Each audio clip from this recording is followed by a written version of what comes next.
What it do? What it do? What it do? What's going down, man? I'm excited on this Wednesday. What time is it on? You know about what time it is. Noonish is noonish. We on that good noonish, baby. Hey, we starting real noonishy today, right around. We 5 minutes after 12. 12:05. Yeah. So that's real noonish for us. Yeah, man. We good. It's early today. It's early noonish, man. We appreciate y'all tuning in. We usually, get we try to make it noonish on purpose, around about 12:15, 12:30. But let everybody get warmed up, get ready for it. Yeah. We let you know at 12 o'clock. Yeah. But by the time it really pop off, that's when the ish part come in. Yeah, exactly. That's when that ish come in. And there's a lot of ish to talk about this week, too. So there's a lot of ish. But yeah, before we get started, let me go ahead and introduce myself. I am your host, J.A., a.k.a. Jonathan Anderson, here with my awesome co-host, my unk, Mr. Ronald Bolwell. What's going down? Huh? Oh, not much, man. Just had a pretty good weekend. I was in a live stage play Saturday. Yeah, it was awesome. And I just want the Noonish fans to know that one thing when I be up here, man, I'm halfway acting, so don't take it too serious. don't take what I say too serious, because I'm just acting because my mother, she discovered my acting talents years ago. Yeah. When I would be doing something, she would tell me, Ronnie, you just acting because you know better. Yeah. So I've been acting a long time. Yeah. But hey, as you got older and you know better, you do better. You do better. It's and fun. I want to tell all my hat guys out there that it's time to transition away from those felts into the straws. Yeah, because it's getting warm out there, baby. So don't let me catch you on the street with them felts on. Please get you a straw. Hey, from the OG, man. Yeah, Hey, yeah. so what? The felts. Well, by the end of March, mid-March, the first day of spring has already passed. Yeah. And then Easter is coming. It used to be back in the day. At Easter, that's when you switch over. Yeah. So when what's the first day of the felt hat then? When the first day of the hat, either the first day of spring or else Easter. Yeah. Easter is the last day. Hey man, we just want to make sure y'all on point, man. You getting your etiquette around here, your hat etiquette we around need here. to switch over. Hey, and if you anything like me, man, it's now baseball caps, they go year round. 50. But I'm talking about the guys that got the real hats on. 59.50. Yeah. That is a real hat. Matter of fact, that Texas Rangers will be wearing this hat tomorrow in opening day. Y'all see the championship logo right there, man, for our Texas Rangers. But yeah, this is the Gold Series hat. They will be sporting on the first opening day game. They open up tomorrow. We'll get to that later on. But yeah, man. Defending World Series champion. World Series The Texas champion. Rangers. Yo, Texas Rangers, Oh, man. I thought I'd never get a chance to say that. I'm still tripped out about it, man. But we got us one, man. Got us a champion back down here in this DFW, the Sports Metroplex, the greatest sports city in America, man. But hey, let's go on and get this thing cranked up. The people, they want to see the show, man. They want to see what we're talking about today, see what these topics are. So, y'all know what it is. First topic. What we getting now? Oh, my. Did he or didn't he? Oh, my gosh. This has nothing to do with sports, but this is a hot subject right here. Man, is there such thing as a coincidence? No. There are no coincidences, right? No. They've been dropping little small nuggets on P. Diddy for the longest, man. Yeah. P. Diddy has done something to make somebody mad. Oh, absolutely. Well, we already knew we knew it was a matter of time, right? Oh, yeah. The first situation where we knew it was a matter of time, it was when Tupac's old buddy got arrested for Tupac, and he started coming out saying things about Diddy, pointing it straight back to Diddy. That was the first instance, right? Second instance was when Cassie, Diddy's ex-girlfriend, came out, sued the business. He settled out of court for like $30 million. Real quick. Right? So this is the thing. Just like what happened to Bill Cosby, just like what happened to R. Kelly, what they almost did to Kanye, what they tried to, but Kanye's not a criminal. He just talks too much sometimes. You know what I'm saying? Say the wrong thing. Just say the wrong things at times. But he's never been accused of any criminal activity or anything crazy, right? He's a regular dude off the street that's just very He might be on the spectrum. He's very artistic. Oh, I'm a Kanye fan. I don't agree with everything he says, but I love his work. Oh, right? Oh, yeah. And so far as that, like I said, when he made somebody mad, I'm not talking about the guy that said something about Tupac murder. I'm not talking about his girlfriend. Yeah. He made somebody mad because once you start, they start put you in a certain category and you don't follow what they tell you to do, things start happening. I mean, there's a lot of people, I don't want nothing to happen to me, but I ain't in no industry or nothing. But, I mean, even Coolio said that when he was talking about certain things, stuff started happening around his family. Yeah. And then he said, if you think I only had one hit record, I got a whole catalog that would have been hits. Man. But when I talked, they shut me down. Hey. Stuff started happening around my family, and then Coolio started back talking. Yeah, now where's Coolio at now? He's in the grave, yeah. The powers that be do not like disruption. Yeah. They don't like, you are who you are. And I think P. Diddy started getting too much attention. Oh. So they went on throw him to the wolves. Well, oddly enough, his damage had been done in all the 20 years prior, 30 years prior. They didn't care because he wasn't drawing that. Yeah, when was the last time Diddy had a hit? When was the last time Diddy was really on his label had a hit? It's been a minute. Yeah. So he's been out of the scene for a minute. You know but he's still making money, had money. But hey, them ugly heads always seem to rear their face. Yeah. What's the saying? How's the saying go? You know what I'm talking about. Yeah, right? And this is the whole thing. This was the first sign that something was gonna start happening with Diddy. When they came out and said that he really didn't own Ciroc. I said, They start digging at his money. Yep. They start getting ready to turn him down. Then he had to give shares of a Revolt away, that little platform he built. And do I believe Diddy need turned down? Yes, I do. Absolutely. And I'm not gonna start name dropping, but I think it's some more people need to be torn down too. This is about to lead down a crazy path. Because Diddy gonna drop some names also. Absolutely. He's not going by himself. So I don't know how much you've dug into this, but I've dug into it quite a bit the past couple of days. Diddy has the charges that he's facing. Sex trafficking. Oh yeah. Human trafficking. Sexual assault. There's so many drug-related, gun-related charges. There's about 10 very serious charges that he's facing right now. But where is Diddy at right now? Oh, Diddy took a plane. Yeah, we think. We don't know. That plane might have just been a decoy. Yeah, might have not had Diddy on there and might have had all his evidence on there and flew over the ocean to get rid of the ocean. Yeah, wherever he's supposed to be. He's supposed to be on some island, I think. Yeah, they say he's in the Caribbean because his Diddy. His flight left that day, right? But then there was also footage of him pacing at Miami Airport. But they said the flight left from L.A. So it's a lot of weird things going on right there. I don't really know what's going on with it. Yeah. But Diddy ain't nowhere to be found, man. Diddy had a plan. He knew it was coming. But this is the whole thing.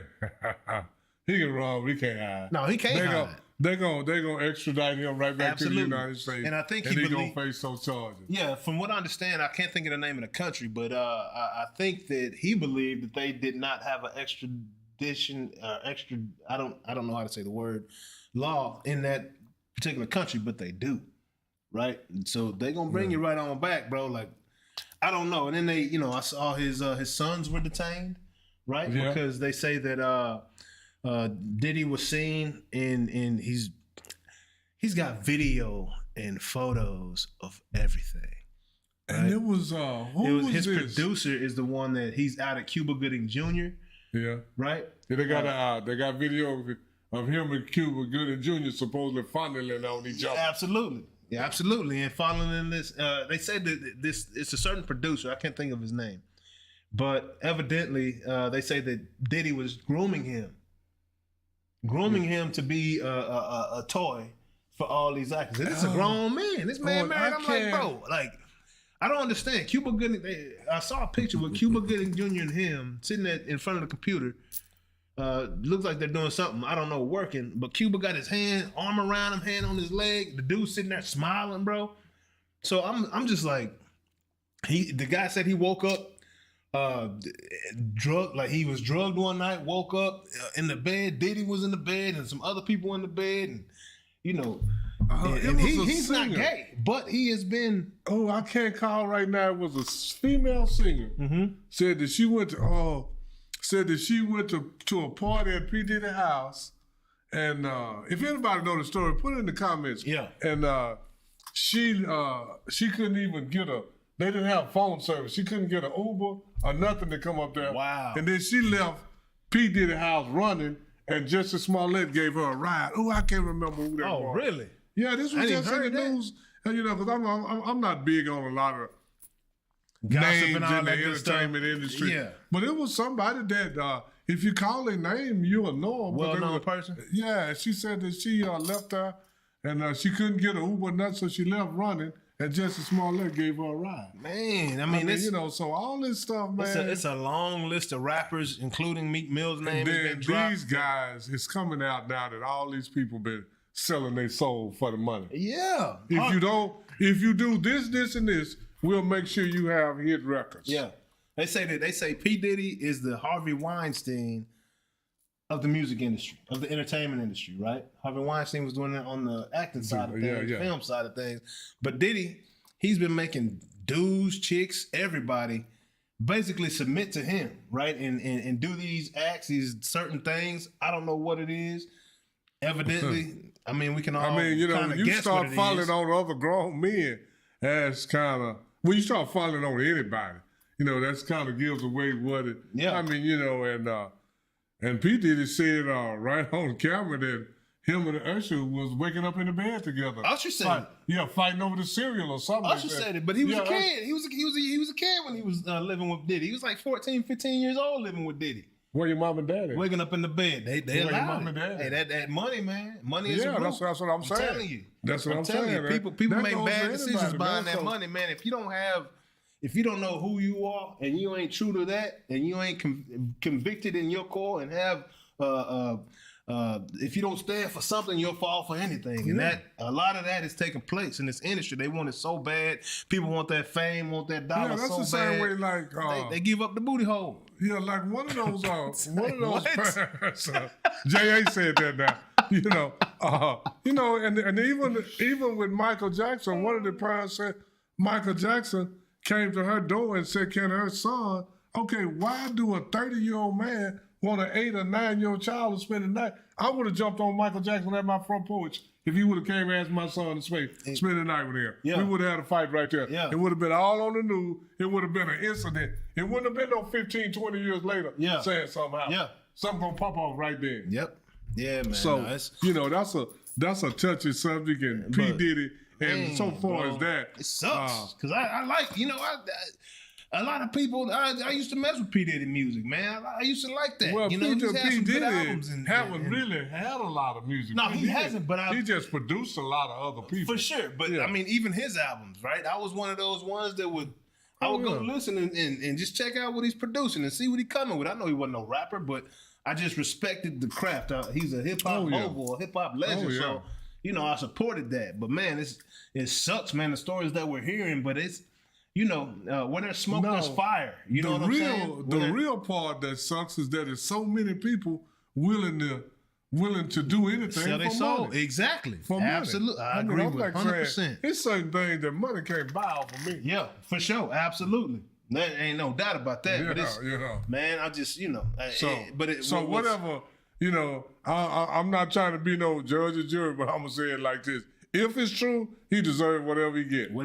All of it, man. Yeah. And I mean, chances are, it's gonna be hard for him to disprove a lot of this stuff. You got so many people. And then coming at you, man. Where there's smoke, there's fire. Because, where they gonna get him at on this sex trafficking and human trafficking is that if I come to your house, man, and you lock the door and won't let me out, that's human trafficking right there. Yeah. So it's not like people think that they done went and smuggled somebody. Yep. If you invite somebody over your house, you won't let them leave. Yeah. They can get you absolutely for all that kidnapping, all that stuff, man. So kidnapping, this is the thing. Human trafficking and all that. As we said, there's no such thing as a coincidence, right? So it's crazy that they just so happened to make this bust on the 27th anniversary of Life After Death, Biggie Smalls' last album under the Bad Boy label. Yeah. And the word is that just before, when this album dropped,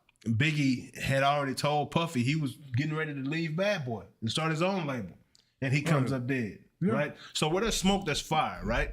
So the mysterious deaths around around Diddy, go back and look, starting with Tupac, right? Tupac, Biggie, Black Rob, and it's a whole list of Bad Boy artists that have passed away. And you know what happens when an artist passes away, right?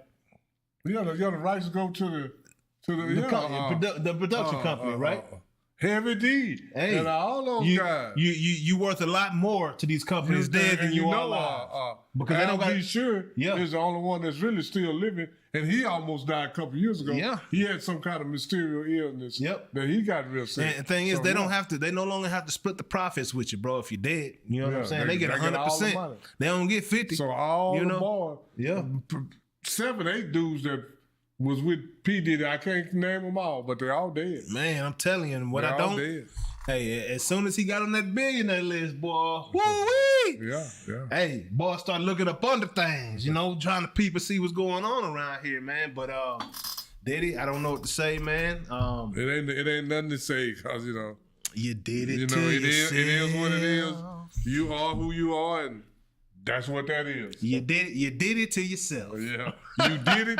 You did it to yourself. P did it to yourself, you did it to yourself. Man, hey, we gonna add a did it. Hey, I'm sure 27 years later, Biggie Smalls looking down like they got your ass, boy. Finally, they got you. Yeah. Finally, but then moving on, we gonna go get the sports now. He ain't going back to Cali no time soon. No. We gonna keep this thing moving. Y'all know what it is. How do I do this? I forgot my buttons. Moving on. We got that NFL news, baby. What are those Dallas Cowboys talking about, huh? Not too much. What I heard just before I headed over this way is that Dallas is not going to offer Dak Prescott an extension before 2024 season. Can you repeat after me? Trey Lance. Around here. Hey, that's the only reason why. And I'm sorry, there's another reason why. Jimmy Johnson. Oh yeah. Jimmy Johnson. But this is the thing. If you notice, in these contract years, these guys play better than they ever have before. Hey, So Dak, even though if they don't sign you, Dak, you can play yourself into giant contract. You can get another. I ain't gonna say you can get another 250, but you can get another 200. Yeah. Or you can play yourself right up out of here. Yeah, you can do one of the two. If you don't get it from Dallas, Dak, if you go out and throw 38 touchdowns and 8 interceptions, there you go. Man, I'm talking. But you got to win a playoff game also. Man. But this is the thing. Kirk Cousins didn't look what he did. Yeah. He didn't want a playoff game either. No, he hadn't. So therefore, if Kirk Cousins did, maybe Dak can do the same thing. Nah, Dak can't do it. We got higher expectations around Dallas. No, I'm talking about Cowboys. If Dallas don't sign him, somebody else will give him the bag. Oh yeah, because people are always looking for a quarterback. Somebody, he'll trick somebody else. He'll well, fool somebody else. Actually, he'll fool somebody else. Atlanta actually wanted Dak over Kirk Cousins. Oh really? Yeah, but Dallas was like, nah. I didn't know that. Yeah. Atlanta showed high interest in Dak. Oh man, we should have done that. We should have done that. I'd have loved to have done that, man. But I just want to see young Trey Lance play. I think that's why they're not giving Dak that contract. Yeah. Also because he hadn't done anything. He's got a lot of. He got a lot of fluff stats. Got a lot of first round playoff losses. Got a lot of first round playoff losses and a lot of stats that don't count.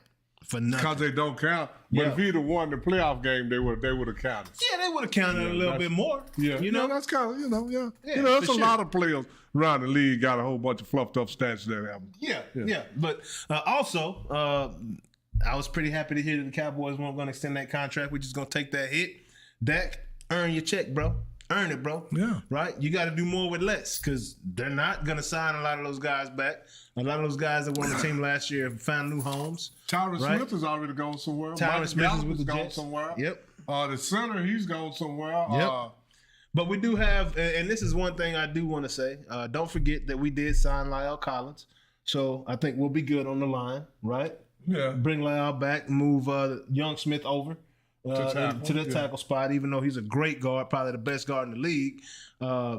He can be serviceable for you at tackle. Larry Allen had to do it for a year. Well, they drafted him to be a tackle. Yeah, but he's playing good.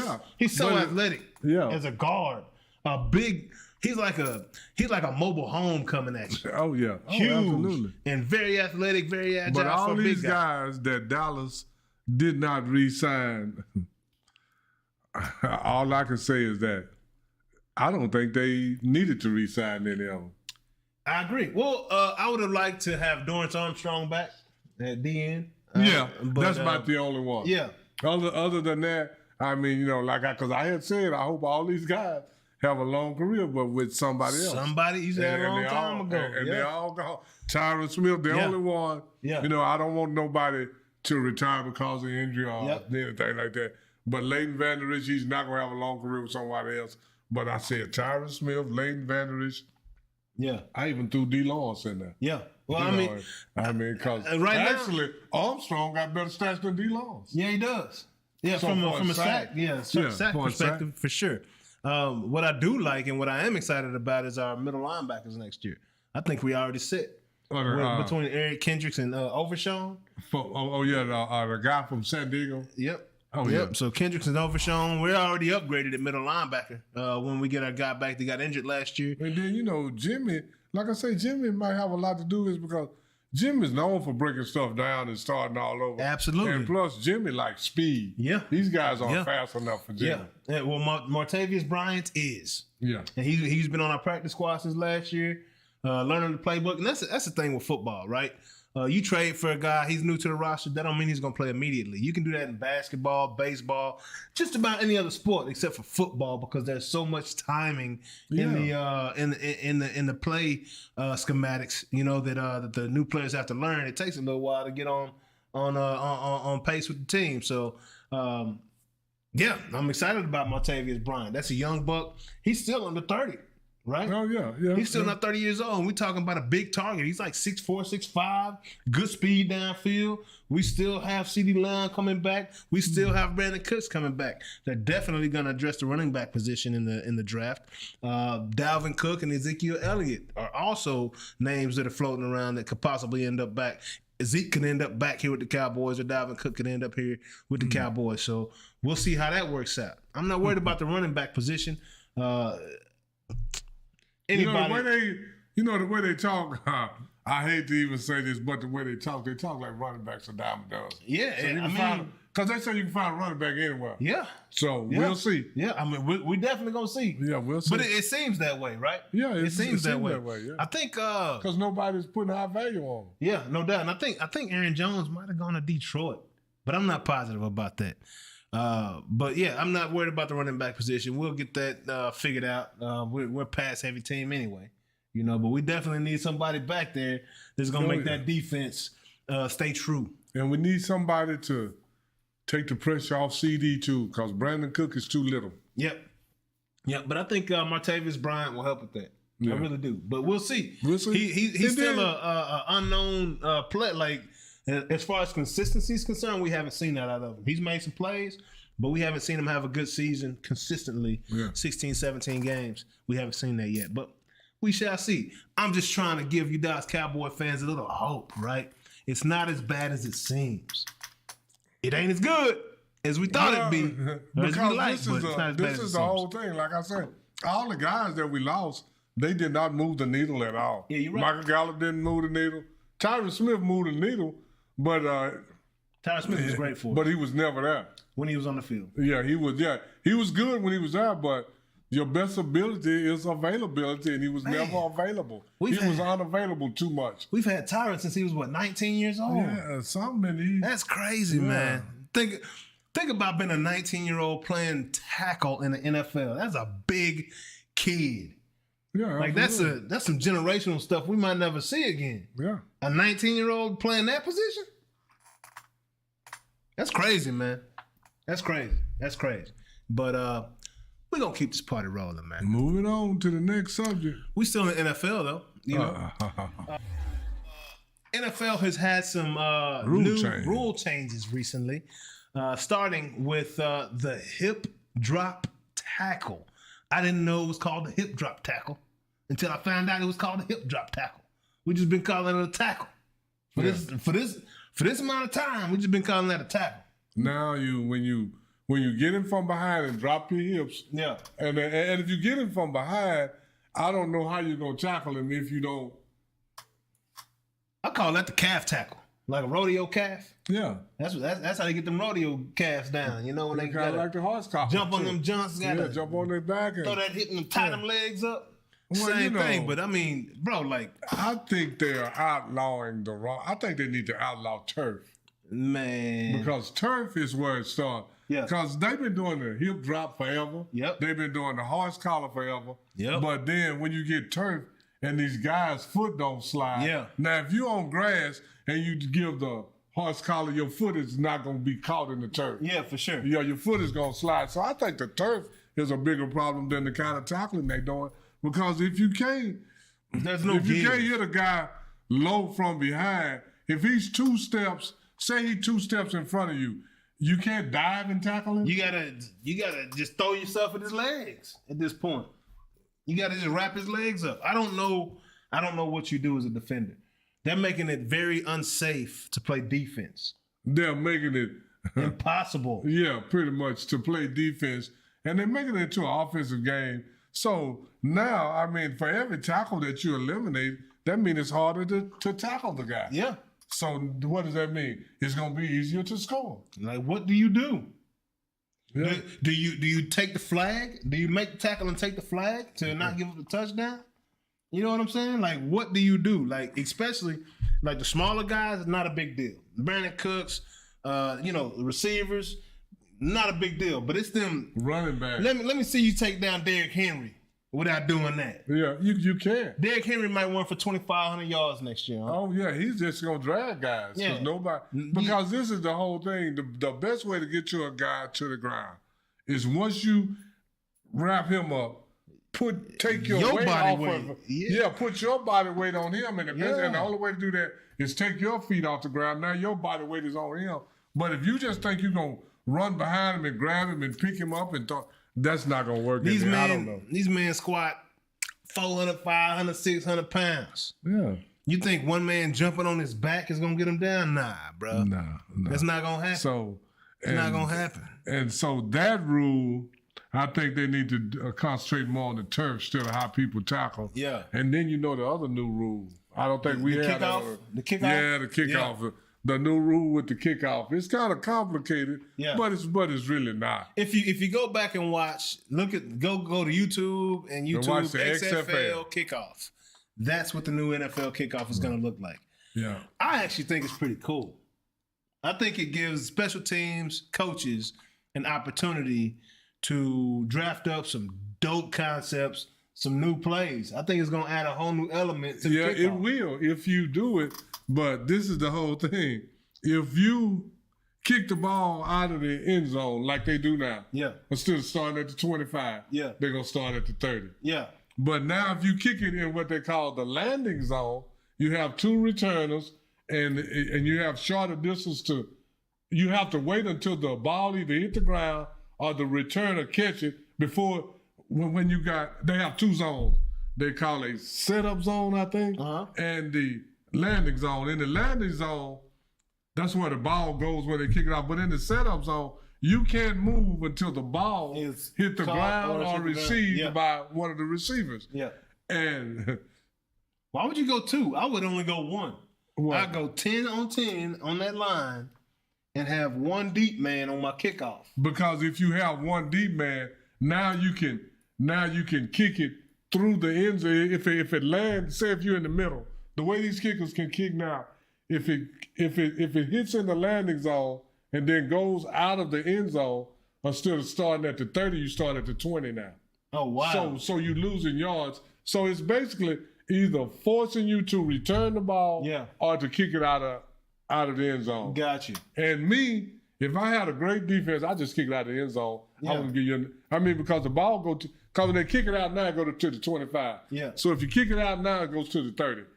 I would just eliminate any kind of fancy trick plays or whatever. Kick it out the end zone. You start 5. Yeah. But it all depends on your defense. I like these rules. I like now this. It adds a different mental aspect of the game. It depends on and now it depends on the time that's left in the game and the score. How you kick off. Yeah. For sure. I want to go back and see did the XFL have any kickoff returns? For touchdowns, right? I think they did. Did they? Yeah. Yeah, see, that's what I want to see. Because I love the kickoff return. Like, that was, personally... that was one of my favorites. I used to love returning kicks. Like, that was a very fun activity. I love returning kicks and pumps. Yeah. Me personally, I did as well. Even that time I got my block knocked off. Right? Especially on that punt.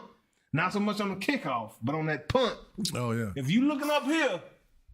and there's somebody barreling down on you right here. You gonna get your clock cleaned on those.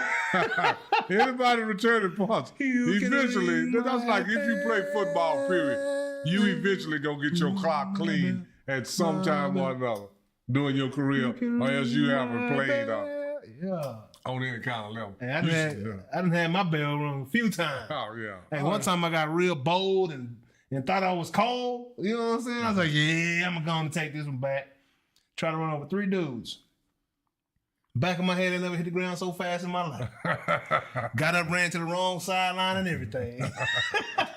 It's like, hey, you over there. I was like, But yeah, man, it's I like the rules. I don't like the hip drop tackle rule because I understand ton of injuries. To cut down on injuries. But and that's what the new kickoff rule is supposedly. The guys are only...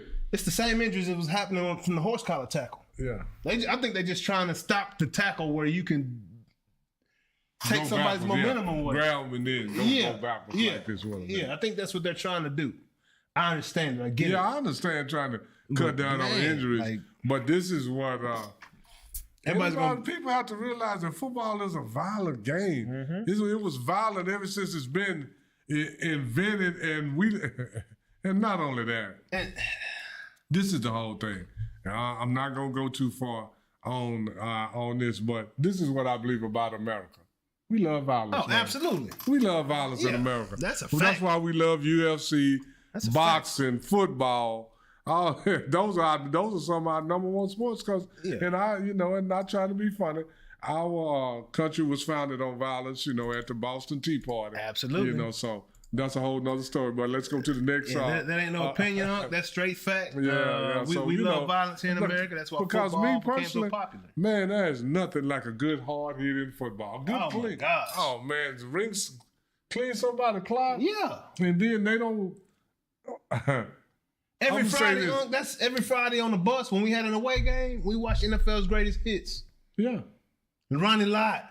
Steve Atwater. I was just Lawrence thinking. Taylor. Ronnie Lott. Oh, man. That hit that he did on Icky Woods. Yeah. That's still epic. Yeah. And when Earl Campbell ran over Isaiah Robinson, the linebacker, that stuff is epic, man. When Bo Jackson ran over Brian Bosworth. Yeah. You know what I'm saying? Like, that stuff, man. Otis Anderson. Like, I can think about, man, NFL greatest hits was like, that's what attracted me to football. Yeah, me too.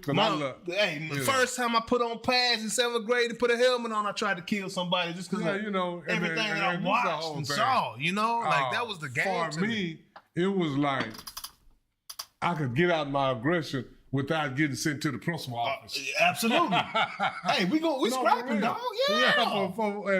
And I got out my aggression and didn't have to go see your grandmama. Yeah. Oh, man. Yeah. All that was, so I was like, I can knock the crap out of somebody and I don't have to go to the principal or go see my mama. Oh, come on, man. And sign me up. That's the issue that a lot of these retired NFL players have. Yeah. Once they leave the game, they have there's nowhere to release. There's no outlet, right? For that aggression. You can't do that in a business setting. You can't do that in a grocery store. You can't do that anywhere. If you do it somewhere, they're going to call the cops on you and say you're disturbing the peace. Absolutely. You know what I'm saying? So there's nothing like a football game or just even in any sports arena or sports activity. Like, you can let it out. Yeah, you can let it out. And like you gonna look normal. Yeah, absolutely. So, like I said, when I found out I could, like I said, I could get at somebody and didn't have to go to the principal. Yeah. I was like, sign me up 2 times.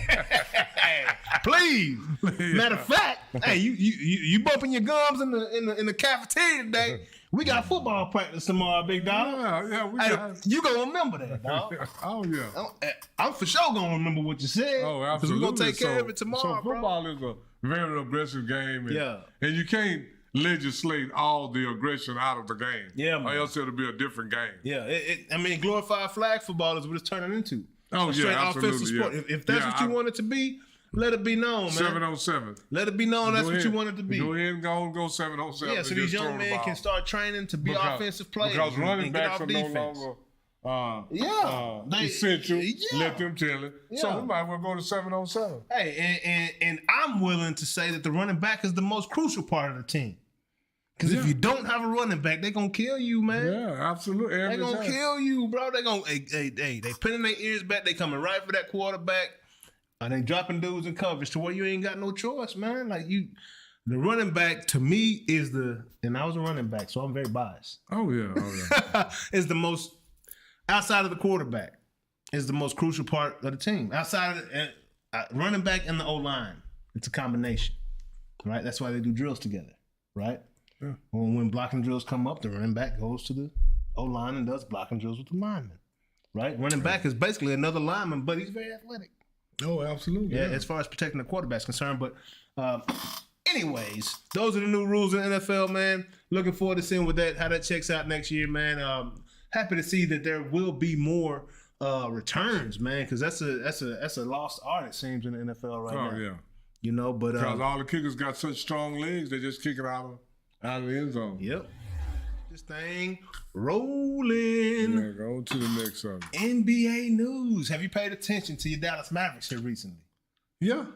And them boys, they still in 6th place. Because everybody playing a little better. It's not still. They took over 6th place last night. Oh, okay. They had to beat Sacramento last night. They went to 7? They got up to 7.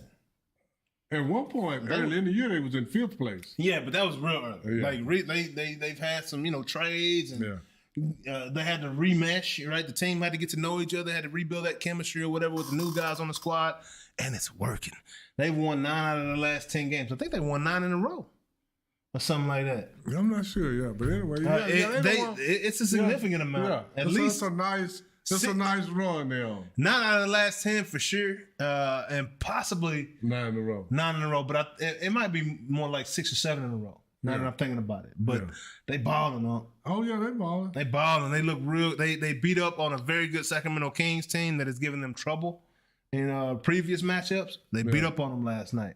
Yeah, no doubt. Luka went out the game. We were up at 25 at one point. It went down to like 18. Luka goes out the game. Kyrie comes in. We go right back up to where we were. You know what I'm saying? Oh yeah. And Kyrie and Luka, they get along great. Remember when Kristaps Porzingis was here? Yeah. And the chemistry was just horrible. Yeah. Right? That's no more. These boys are playing very well together. They're distributing the ball. It's a beautiful game to watch, man. Alley-oops galore, dunks galore, three-point shooting, like everything, man. So Kyrie, Hardaway Jr., of course, Luka, Washington, the new center that we got from Washington. Yeah. Name starts with a G. I can't think of it. These boys been balling, man. Like, it's so much fun to watch. Kyrie getting dunks. No, yeah, he got a dunk. All these guys in the NBA, man, they got little something in the tank. Yeah. I don't see Steph Curry catching no oops from nobody. He did one. He caught one. He caught one oop? It's been about 2-3 years ago. I remember that one. He barely. That's it. Hey, he barely got the fingertips over that reel. That's my first. That's my first time seeing Kyrie catch a hoop. Hey, yeah. Now, I've seen him dunk before. I've seen him dunk. That's the first but time. I've never seen him catch a hoop. He got up and put some work on that thing, man. These boys got some legs on them. Yeah. You know, and that's a mistake that people make. just because you don't do something, they think you can't do something. Yeah, but Kyrie can get up on you. Oh yeah, he just don't have to because he's too busy working on that left-handed hook floater, whatever the heck that was. Man, I'm so flicted. Y'all remember that word, flicted? I'm so flicted left-handed. It don't make sense. But watch out for the Mavericks, man. Other NBA news: when it rains, it pours, man. When it rains, it pours. NBA has banned P. Diddy from attending any NBA activities. Oh, everybody gonna ban. He can't come to a game. Hey, R. Kelly didn't get banned from the game. I don't know anybody that's got banned from a game. P. Diddy ain't nowhere to be found, so he came. Goat, he ain't even in the country. Oh yeah. It's like what he do to the NBA though? No, they banned him because if he show up, he gonna get arrested. They don't want that. The reason they banned him from the game because if he show up, they're gonna arrest him at the game. They don't want that attention. They don't want that bad attention. Yeah. Oh, P. Diddy got arrested at an NBA game. Yeah. So they telling you in advance, don't come. They say, take that. Yeah. So the NBA is doing the good thing. Hey, because I'm gonna tell you like this here. If P. Diddy come come on my radio, I'm gonna change the channel. Hey, that boy Diddy, man, they in the house. He on the Everybody PC. banning you, P. Diddy. Thought I told you that we won't stop. We won't stop. We're not gonna ever talk about you again. Hey, man, I'm Diddy like, dang, bro, like Puff Daddy, P. Diddy, Diddy Pop, Papa Diddy Pop. Ain't that what Ben Stiller said, man? Like, bro, like, it's bad, bro. Like, you gotta be a good person. Oh yeah. You know, hey man, as soon as you think you were too big or too good, man, you will be humbled in this game. Yeah, and that's what that's all about. You are not in power. As much power as you think. You'll never They got you by the balls. As soon as you think you got the power, bro, they got you by the marbles. You're fooled, and it sucks, and you're banned from the NBA. But I'm not gonna keep pouring on P. Diddy because we got better things to talk about. Yeah, that really is a bad situation going on. Yeah, that's a bad situation. Bad things. But moving on. You can ring my bell. What's up, Punk? All right, we're gonna ring this bell one day. Yeah, we're gonna ring this bell. You know, because I always, the young guys when you talk about Will and Bill Russell, they were bigger than they. They did what they did because now I'm finna go on a guy that's 6'1", which is stretching him at 160 pounds. Yeah. Nate Archibald. Ooh, so he wasn't really 6'1". Was he bad for 6'1"? He might have been 6'1", huh? Hey, he was about 5'11" and a half. and they gave him 6'1" because they knew the shoe thing was coming. No, he's real small. But if I'm not mistaken, to this day, in 1973, Nate Archibald led the NBA in scoring 34 points a game. Wow. And he led the NBA in assists, 11.1, I think, per game. 34 points a game? And 11 assists in the same year. And if I'm not mistaken, he's the only player in NBA history that has led the league in scoring and assists in the same year. And he went to UTEP, University of Texas at El Paso. I don't know if MJ ever did that. No, MJ haven't even came close to doing that. 34 points a game? Oh, yeah. No, MJ highest average is 37 for 1 year. Yeah, that's... But his assist was probably 3 or 2. That's... I mean, nah. That's a significant amount of points. Yeah, and assists in the same game. He did 34 points and 11 assists? Yeah.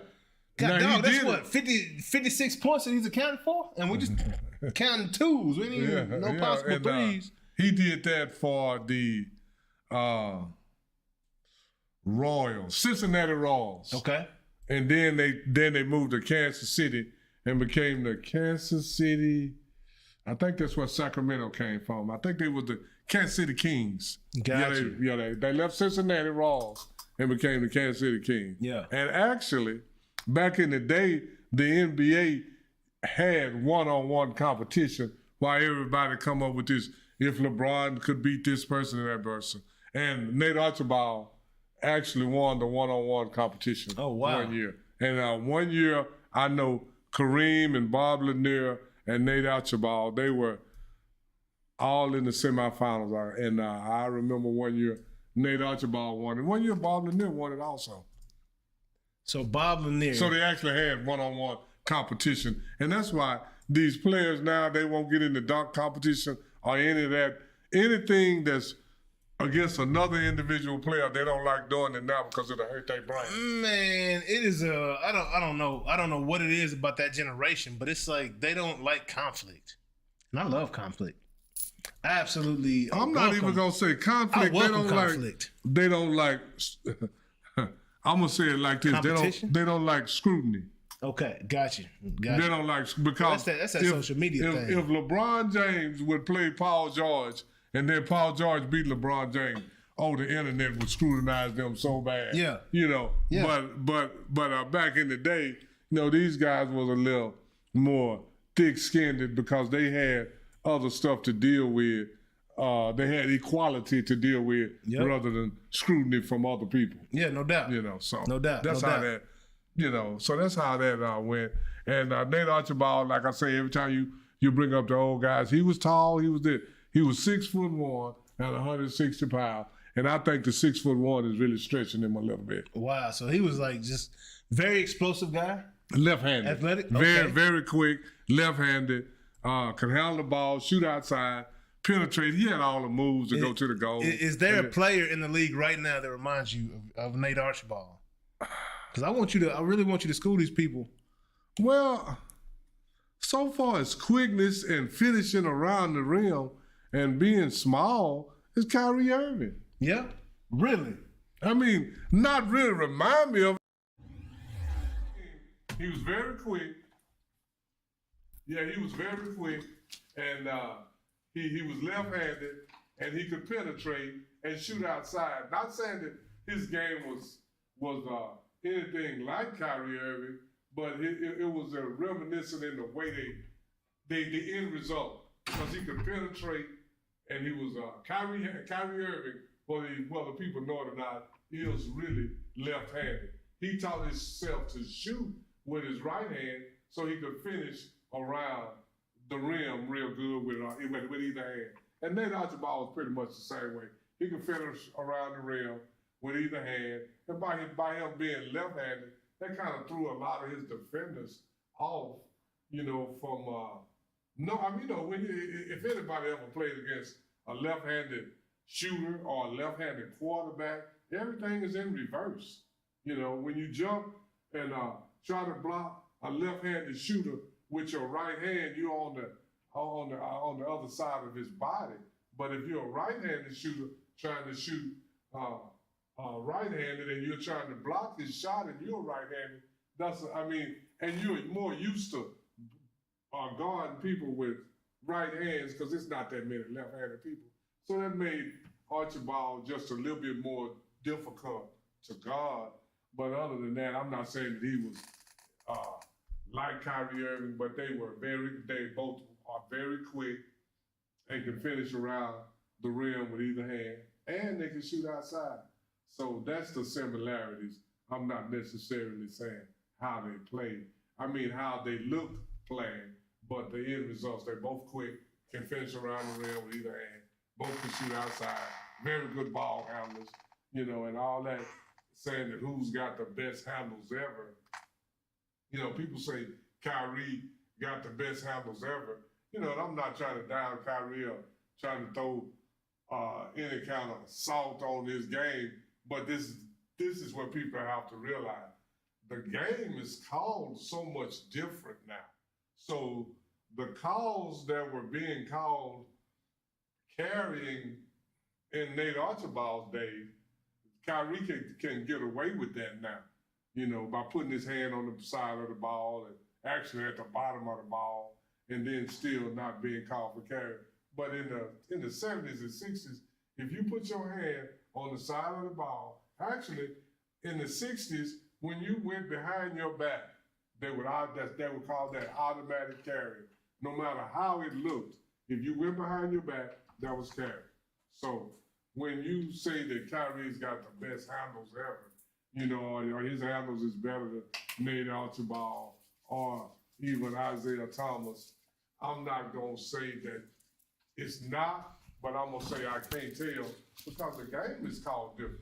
You know, like I said, Kyrie get away with some moves that they would have been called carrying for. So, did spend any time with the Globetrotters? Who? Nate Archibald. No. Okay, I don't know who I'm thinking. Who am I thinking about? Will Chamberlain was the one that spent time with them. Yeah, I know Wilt, but I thought there was a. No, it wasn't Another- Nate Archibald. No. Nate Archibald went from. Was that a guy named Tiny or something like that? Tiny or. Well, they all had. The Globetrotters got a lot of nicknames, but. Yeah. You know, and then when they talking about the person with the best handles ever, it probably played with the Globetrotters. Man, Marcus Haynes probably got better handles than everybody. Straight up. Yeah, Marcus Haynes and Curly Neal. Did Curly Neal's the guy I was talking about? Curly Neal. Yeah. Yeah. So did either one of them play in the NBA ever, or it was just No. Okay, so they took the show on the road and just. Yeah, because they were deemed playground players. So you can't, they didn't want. They'd rather play for fun and do all the tricks rather than go to the NBA. They were more ABA than NBA. Yeah, absolutely. Yeah. Absolutely. Got you. Well, appreciate that, Hey, Nate Archibald, baby. Hey, go do your research, man. Yeah, Learn check him just out. something, man. Learn just something. We're going to keep this thing cracking, though, man. Keep this party rolling. Bloop. Ring the bell. Uh-oh. Yeah, man. Y'all know what's good, man. It's the Noonish Sports and Tech Celebrity Sports Personality March Madness Tournament. And I didn't run out of breath saying it. Sweet 16, we down to the Sweet 16, huh? Yeah, down to the Sweet 16. My gosh, and it don't get no easier. It does not get any easier. So our final 16 contestants, right? Final 16 personalities, man. We got Ocho Cinco taking on Joe Rogan. We got Mike Greenberg taking on Molly Karam from First Take. Stephen A. Smith versus Shay Shay versus Shannon Sharp, man. That's a tough one, man. All these matchups are tough. We got Lisa Combs versus Keyshawn Johnson. Peyton Manning versus Bubba Dub. Bubba Dub is the Cinderella in this tournament, man. So, yeah. This dude here just keeps... Bubba Dub is probably doing so good because he's from Dallas and we in Dallas. Yeah, and we in Dallas. You know, we got people from Yeah. Dallas on this right now. But man, Bubba Dub, man, he is the surprise for sure. And then I don't know, this might be all of these are hard matchups, man. But Michael Irvin versus Randy Moss. That's gonna be a tough one for a lot of people. Playmaker all day. I mean, it's Dallas around here, you know. But I'm like Jerry Jones in the draft right here. I'm taking Michael Irvin. Randy Moss gonna have to go play somewhere else. Well, it's like this. But I love Randy, Michael though. Irvin is with all of his history or whatever, we ain't going there. Yeah. Michael Irvin is more likable than Randy Moss. Oh, you think so? Yeah, people man. like Michael. Hey, People man, like Michael. I love Randy. You're one of the very few. People don't like are you Randy like serious? no. People don't like Randy like that. Oh my gosh. I love Randy. I love all the things that he has to say to the I media. mean, not saying especially that- when he played. But I'm not saying that. But I'm just saying that Michael Irvin is a media darling. Yeah. No matter what, he been there. Hey, I named one of my fantasy football teams after Randy Moss, man. Straight cash, homie. I don't write checks. Straight cash, homie. You know, I love how country Randy Moss is. Well, man. you know he from Virginia. Yeah. It's a lot to like He about from Randy Moss. him and Jason Williams. him and Jason White Williams. chocolate. Yeah, man. It's a lot to like about Randy Moss. When he did the fake moon on the goalpost to the Green Bay Packer fans, people didn't like that. They didn't like that. You know, and wasn't that his celebration? Yeah. You know, Yeah, I they mess didn't with like Randy, that. man. No, Randy has been, like I say, he's not. This is what I think. I think every time Mike Irvin, people say, like the last little incident he had with Marriott, people said, "Oh, Mike." I said, "Mike gonna be back on TV in 6 months." Absolutely. Before that. Yeah, before that. Yeah. I mean, TV. I don't know what it is, but Mike gonna end up on TV. People love And Michael Irvin. Yeah, and they love him, especially here in Dallas, way more than they do Randy Moss. Absolutely. So I'm I don't know about way more than Randy Moss. Oh, yeah. You think so? Yeah, way more. Because I know people love Randy Moss. You'll see on the voting. Well, I know the kids, though. Well, I don't know if the kids are voting, though, either. But the kids, you know, they you got moused. Moused, like that's a Webster's dictionary term now. Okay. Moused. Somebody got over you and received the football. Like you got. I think I'm a Randy Moss. I think Shannon Sharp is gonna take out Stephen A. You still think so? Yeah, Are you still looking at this 16 right here? Okay. Are you still picking Shannon Sharp to take this thing home? Because he got a tough road ahead, boy. Because he's hot right now. Yeah, he is. He's hot on the internet. Yeah, he is. And I think Ocho is hot. Ocho is gonna take out Joe Rogan. And Joe Rogan's hot too now. And I think Charles is probably gonna get Howie Long. Hey, before Shay, Joe Rogan had the most viewed podcast. Before Shannon got that Cat Williams interview. Yeah. And he still has the most consistent view. Oh, absolutely. But for that one big bust. Yeah. Shannon 50 million. Yeah, yes, but I think but Ocho is a little more relevant with the young people. Yeah, I agree. I love Ocho. Oh yeah, I do too. I love Ocho. I love the fact that he loves soccer too. I'm a closet soccer fan. Like, a lot of people don't know that. And then Mike Greenberg, Molly. I think probably Molly gonna get Mike. You think so? Jimmy, Shaq will probably get Jimmy. Ooh, that's a tough one. That's a tough one. Then if we in Dallas, it might be Jimmy over Shaq. But Shaq also owns some property in Dallas himself. Yeah, he owns a neighborhood up in but around Dallas, Jimmy Johnson all day. Most beloved people. Now, if we was in somewhere else, Shaq might get him. But in Dallas, I think it's gonna be Jimmy. Yeah, and Shaq just had somebody die. Now I'm gonna tell you what's gonna be hard. It's Chuck and Howard. Yeah, you think that's hard? Yeah. I think Chuck will get it. I think Chuck will get him. And I think Charles Barkley's got a good chance of winning this whole thing. Nah. You don't think so? No. Man, people love Charles Barkley, man. I know they love him, man. I know they do. They love him. He's the underdog. He don't got the championship. I'm gonna tell you, got a good chance of coming out this side over here. I think Ocho got a good chance because he with Shay. Yeah, you're right. I'm looking at this. Ocho Cinco is another. It's only two athletes on this board. Randy Moss doesn't have one. There might be three. Three athletes that don't have a championship. Does Randy Moss have a Super Bowl championship? No. He didn't get one? Randy Moss don't have one. Yeah. Ocho don't have one. And Charles don't have one. Man, 2 football, 1 basketball. That's crazy. But yeah, it's getting interesting, man. It's heating up. I'm surprised Keyshawn even made it that far. Man, he's not gonna win it. Well, I don't think so. I'm surprised he's still in it. Well, I like him in media. I liked him in football. You didn't like him too much. You thought more talk. No, I like him in football, but Keyshawn is a possession receiver, and he think he's a number 1 guy. He's not. No, that's not. Only number 1 possession guy that I know of is Anquan Bolden, and I don't even know. I think he was number 2 to Larry Fitzgerald, wasn't he? Well, when he went over there, but when he was with the Ravens. Baltimore, he was number 1. Yeah. Did they win a Super Bowl up there that year? Yeah. Okay. Matter of fact, he went to the Super Bowl with Arizona, but they lost to Pittsburgh, I think.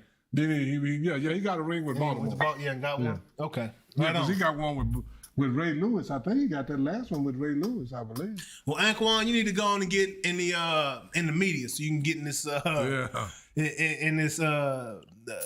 in this tournament, this March Madness tournament right here. But yeah, man. But there's been some surprises already, though. Absolutely. Because I'm surprised Keyshawn's still in it. And as a matter of fact, during the show, I am supposed to be putting up the final 4 rounds of the Sweet 16. Right? So, say that I do it during the show, and I'm going to go ahead and post them right now. So, when you guys get a chance, go to Instagram. Follow us at Noonish_live. And then once you click on the Noonish logo in the story, you will have the opportunity to vote on these next 4. You missed the first half of the Sweet 16 in the Noonish round. Let me see here. So I can tell you the first half of the Elite 8 and who that will be from this. But I did say that I would post. I have the entire tournament saved on my phone. It's pretty cool to see everybody's involvement. I appreciate y'all's participation. Oh, yeah. It's always good when we have people's participation. Yes, sir. And we also want you to comment. Go ahead and say something. I mean, because we had some good comments on a couple of these subjects, and and we had people going back and forth and taking sides, and this the whole thing. I don't have to take a side. Yeah. Because I've already said what I got to say. So go ahead and comment whether you agree or disagree. Go ahead and go in the comments and say, Unc don't know what he's talking about, or he got a good valid point, or whatever. Yeah, I agree. I don't agree. It is what it is. But I will say, because this is the whole thing. None of this is personal, because we talking about these other people. We're not even talking about me. And now when I come with the statistics, now you can't debate whether Archibald led the can't argue numbers, man. League in scoring and assists in the same year. You can't argue that. Yeah. But you make an argument with me, say, oh well, I don't think he was as quick as such and such. It's Kyrie. Yeah. So something like that. You can say something like Everybody that. can have your opinion. That's what we want, man. We want to hear your opinions, man. The more participation. Hear your opinion, but don't try to shoot the facts down. Yeah. Because the facts are the facts. And when you try to argue with the numbers, that's kind of crazy, But you can say, well, I don't agree with your opinion, but you can't say I don't agree that George Gervin shot 51% for his career. You can not agree, but it still don't make. But it's still true. Yep. Straight up. Straight up, man. But yeah, it's you're free to have your opinions, man. But hey, when you start trying to argue these numbers, facts, yeah, man. So we had an instance like that from the Ring the Bell last week, right? We didn't once mention the talents of the ABA being better than the talents in the NBA. That is reminiscent of the NBA. Yeah, and we also said that the NBA took the dunking, the flash, and the three-point shot, right, from the ABA, which is fact, right? And every star in the ABA became a star in the NBA. Yeah. Artis Gilmore came from the ABA and became one of the top 2 or 3 best rebounders in the league. George Gervin came from the ABA and became one of the top scorers. He won the scoring title 4 times. Dr. J came from the ABA and pretty much was the face of the NBA. Yeah. And he was running the East. He went to the championship 3 times. He only won 1, but he went 3 times. And, and who else was it? David Thompson came over with the Denver Nuggets. And ton of talent, man. And he didn't win the scoring title, but he was vying for it. And then players like, Larry Keenan, and I can name a lot of players. George McGinnis, a lot of people don't even know who they are, but if you go watch them and then go look at what they did, and then a lot of players, when they came to the NBA, just like George McGinnis, when he went to Philadelphia the same time Dr. J did, they were vying to see who was going to be the man on the team or who was going to be the leader. And the year that they lost to Portland in the NBA championship, that was the reason they lost, basically, to me, is that George McGinnis was trying to prove that he was better than Julius Erving. Wow. And World Be Free. Now, they had George McGinnis, Julius Erving, and Lloyd Free. And George McGinnis and World Be Free was trying to prove that they was the man over Dr. J. That's why they lost the championship, because they were playing individual ball rather than team ball. Wow. They was trying to prove I'm the man, not you. Yeah. Yeah, and that often happens. And I'm gonna say this, which is crazy. That happened between Kobe and Shaq one year. That last year they lost. I'm gonna say this. That happened. A lot of people not gonna like this, but that happened with Miami and the Dallas Mavericks. What do you mean? Dwayne Wade was still trying to prove he was better than LeBron James. Oh, well, yeah. You think so? Absolutely. Because I felt like all season Dwayne Wade gracefully took a back seat to LeBron James. No, not that first year. Not that first year. Yeah, okay. Not that first year. Because this is what, in game 3, there still. In game 3, they were 2 up on Dallas. Yeah. A lot of people. If you go back and look, in the 4th quarter, the game was going back and forth. Yeah. Miami called a timeout. And on the way to the bench, a lot of people, go back and look. You have to be at the game near the first row to hear this. Dwayne Wade said, "This is my MF and team. Oh, wow. And pointed at himself. Go back and look at it. You'll see him. He walking to it's just in the fourth quarter. They're going back and forth, and Dwayne went to the side and did like this. This is my MF and team. And LeBron looked at him kind of funny. Yeah, like he was crazy. And then that's when the 2-0 lead went to 4-2, and they lost the championship. Went to Neil. Because D-Wade was, and then that's when they went out on the banana boat, and D-Wade, they won't tell her, and D-Wade told LeBron, look, man, you the man. You take the lead. Now they won 2 in a row, then they came back, lost San Antonio, but a whole lot of times and that's just my opinion. That ain't no fact now. But I'm telling you, think that's what happened? I was at the game. Yeah. I was at the game. Oh, you heard it and you saw it. I heard it and saw it. Yeah. And at that point, that's when, I don't know if y'all noticed, in the first 2 games, LeBron was doing the pick and roll and all that. Then game 3, 4, 5, and 6, he was in the corner a lot. Yeah, just chilling. He was in the corner like letting D-Wade you do control his team. Yeah, look at it. Look at the series. Yeah. See, and that's, I'm not trying to say. It was a little bit of a buck going on. Yeah, everybody, D-Wade was trying to, because he had been the man for Miami. Now all of a sudden you want me to, you going to move in my house, and then you want to sit in the King's shirt. Yeah. And you make that claim with LeBron, and you tell LeBron, like, hey, you got it. Yeah, you got it. You got it. Go ahead, you got it. Oh, you the king? Yeah. Go and do it. I'm going to sit right here. Oh. I'll be Robert Ory. Yeah, and in the it corner. Didn't work. So that's when they went on the banana boat ride. Now I heard what I heard. Yeah. And I saw what I saw. Yeah. But now whether that changed the dynamics, that's just my opinion. But it looked like from that point on, the dynamics of the series changed. And I believe it too. Yeah. Because you got to realize you have type A's. Every athlete in professional sports is a type A personality. Oh, absolutely. Every last one of them. Absolutely. Because if you put them in another environment, they're going to dominate that environment. Yeah. Right? So you got to look at King James is the type A of type A's. He is the type A of type A's. Right? Yeah. Because when you go... And other type A's, give it to him. Because when you go in a room of type A's, and then you excel above all the type A's, that make you the A of A's. That make you the A of A's. So that's gonna make you head honcho. You're gonna be a little bit more arrogant. Yeah. You're gonna be a little bit more conceited. Yep. You're gonna be a little bit more confident. Yep. You're gonna be a little bit more cocky. That's what I like to call it. I like to call it confidence over conceited and arrogant. Yeah, well, I like to call it confidence. I'm just Supreme throwing it in there. But we already talked about that's a thin line. Yeah, you're right. You're right. It's a thin line between the two. Yeah, for sure. And it's the whole thing.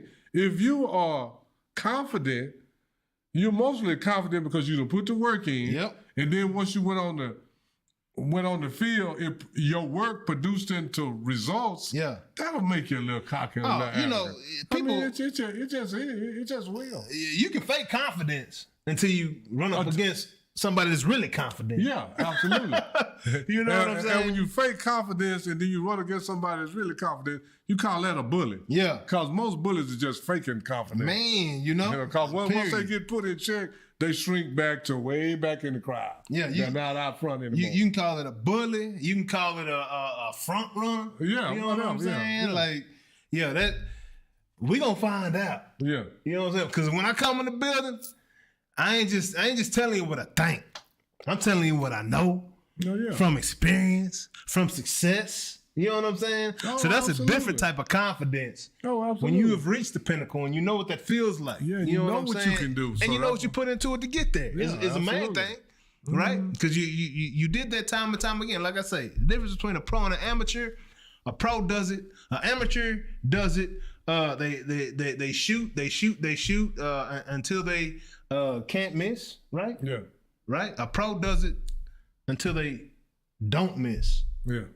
You know what I'm saying? Does that make sense what I'm saying? Yeah, absolutely. It makes sense to me. Amateur, keep trying. Yeah, keep you know trying. What I'm saying? A pro don't miss. Pro, for instance, hitter, baseball, college, you might get your pitch, you'll swing, you pop it up. A pro ain't popping that up. No, when he get his pitch. Yeah. The pitch you waiting for. Because you rarely get your pitch. Yeah. You waiting on this pitch, and then when it comes, you don't deliver. But when you're a pro, you deliver. You deliver all day, every day. Every time. Every time. But yeah, man. So yeah. Anyways, the Noonish Celeb March Madness tournaments is taking off, and it's going well. We appreciate y'all's participation, man. Keep it rolling. We having a lot of fun with this thing, but we're gonna keep this thing moving.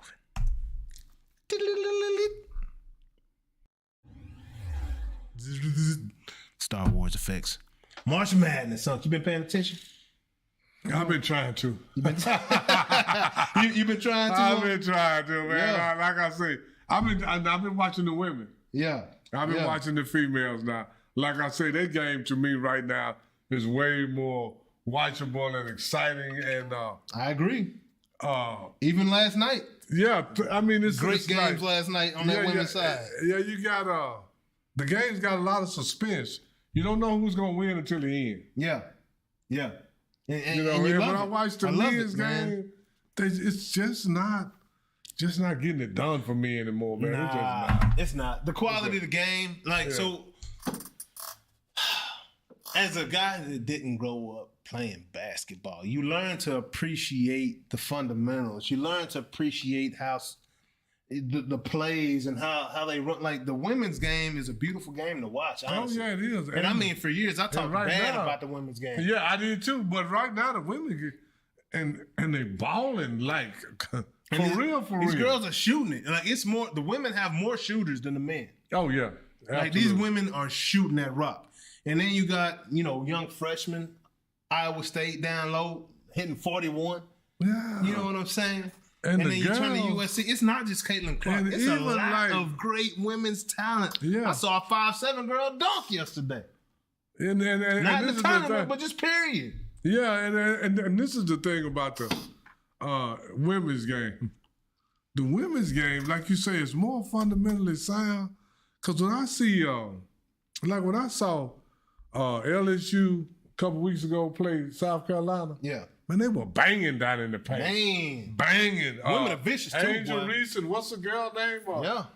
Chappelle or whatever her name from is. South Carolina. Oh, yeah, the big girl. man. Man, yeah, they bro. were banging down. Yeah. I mean, that's good old school basketball. Yeah, and when I say banging, they fighting for position to get the rebound. Because they're not just trying to wait and out jump the other person. They're trying to get position. Yeah. I mean, they were banging. And working for it. They working for it. Yeah. And this is the thing that I liked about the whole thing. Nobody looked at the referee. The girl came across like this and old girl from LSU that elbowed old girl in the face. No, the girl from South Carolina, she came by and it wasn't a boat. It was just fighting for position. She came by and hit Angel Reese like this to take her back, behind her. And she slid over. And then by the time she did that, Angel Reese spin around on this side and caught her the same way. Now Angel Reese back in the front. Yeah. I don't see that. I don't even see that in the NBA. That works, man. Man, they fighting. They down in the paint, banging, they shooting, and and nobody is looking at the referee saying, "Did you see what she did?" Yeah. Because you too involved in trying to get the job done. Absolutely. Rather than. Hey, women are vicious too, man. Women are more vicious than men. Hey, if you watch women's sports, they nasty. Oh, because Angel Reese pulled her hair. Did you see that? Angel Reese had her hair. Because she came and she put that buttocks on Angel Reese and knocked her back. Yeah. Boom, and all the way back, Angel Reese called her let out it go. and pulled her back and then slid over. I did see her look over at the ref. I was like, "Hey, what a call!" I mean, now something like that, you gotta say she pulled her out. But as far as the banging and rolling and putting out the elbow, they never looked at the referee. That was a veteran move by Angel Reese. Yeah. She called with it. So right now, I'm loving the women over the men, man. Yeah. I just am. And I'm trying to get into the men, but it's just not happening for me. Yeah, man, I'm trying myself. I will say that there are two teams that I have been impressed by on the men's side. And I'm not about to sit here and act like, and Houston ain't one of them. They got to play Duke. Houston's on last Texas team left in this thing, right? We had A&M, Tech, Texas. Were there any other? I don't think there were any other Texas teams outside of that. Were there? It's A&M, Texas, Houston, and Texas Tech. Yeah, I think that's it. Okay. But yeah, man, they've been balling, man, and I will say, two teams have stood out to me, and they are playing against each other in this next round, and that is Tennessee and Creighton. Oh, Tennessee got a white boy that's cold. Oh yeah, Tennessee is American, homegrown. Austin Reeves. That's cold. Yeah, he better than Austin Reeves to me. Right now. Yeah, right now in college at Tennessee. The young buck. Let me find his name out, man. Did you see Austin Reeves hit that three last night? I didn't. Hit but they beat the Bucks, didn't they? Yeah, they beat the Bucks. Was it Bucks, two beat the Bucks? Man, they were down by 20 on the Bucks, man. Man, they say 20 is the new 12 in the NBA, man. 20 look like the new 6. Cause that 3-point shot, boy, like, and I don't know what it is. People get complacent and get comfortable. These teams now, they don't have the. It's all about mental fortitude to me. And and I hate to go down this road, but some of these athletes now, they are very talented, but they not that tough mentally to me. Yeah, you're right. You're right about that. That's just my opinion now, people. There's no facts to that. But, I mean, when you see somebody that just really want to win, and it's not that many. Yeah. It's not that many. Yeah, no doubt. You know. It, man. To me, I mean, they more worried about getting the bag, getting their individual stats, so when they go up for the bag, they can say, look, I average 28, so I need the $200, $300 million. Yeah. They're not, they're not doing like George Gervin that can score 50 or 60, but he temper his game down to play team ball, try to win the division and all that stuff. Yeah. So the guy I'm talking about from Tennessee, his name is, I believe it's Cade Phillips. And this kid is really good. I don't know if you had a chance to watch him, but I watched Tennessee, part of a Tennessee game. I seen a guy hit a couple shots, looked like he was. Yeah, decent. That was probably him. I think it's him. I'm pretty positive that's him. But bro, like, he can go. And I could be wrong. No, that's him. That's him for sure. He can go. Tennessee got a good squad, and Creighton's got a really good team as well. I like Creighton's coach too. So that's gonna be a good game, good matchup. But on the men's side, but I will say that it is cool to see North Carolina and Duke. Yeah. Back in the Sweet 16. Yeah. I didn't. And then back in the day, Houston used to be in a tournament to go deep a lot, and believe it or not, Creighton used to have a good team. Really? Yeah, man. Creighton been around for a minute like that in basketball? Yeah, I mean, they've been off the scene for a while, but back in the day, not saying they were no Sweet 16 or Elite 8 type team, but they were always a team that would get 20 wins and they would be in the tournament. Yeah. I think Creighton probably made the Sweet 16 a couple times. So it was like a Gonzaga, even like one. Yeah. How far back though? Like 70s, 80s? Like what we talking about? Probably more like 70s and 80s, yeah. Okay. Creighton, but they have been around and been known to be in the tournament, and not a major factor, but a factor. Okay. Yeah. Okay. They have been known to win some games in the tournament. Gotcha. From back in the day. There's a lot of schools like LaSalle and all those teams. Man, those teams used to be always in the sweets, I mean in the 6-4 tournament. Yeah. Gotcha. LaSalle, yeah. I mean, they've been in there every now and again for the past 10 years. Yeah. Yeah, like Gonzaga is now. Yeah. I remember like Loyola Marymount was a very good team back in the game. That could go. So no, Dalton Knecht is his name, right? That's white dude from Tennessee. I named the wrong one. Earlier. But that other kid can go too. I think he's a 7 He averaging 21, 4. Yeah, that kid can 4 rebounds. That kid can 21 go. in college is a lot. Absolutely, because they play a systematic game. Yeah, 21 in college. He's probably one of the highest scorers in college. Very, very efficient, right? Because it ain't the NBA. Like, you got to pass the ball. You got to play to the coach's scheme. Yeah. You got to do what the coach says in college. Oh yeah. And that kid is legitimate. He's gonna be on the NBA roster one day, and he's gonna play. But Dalton Knecht. But yeah, I mean, men's game, yeah, I don't really know what to say.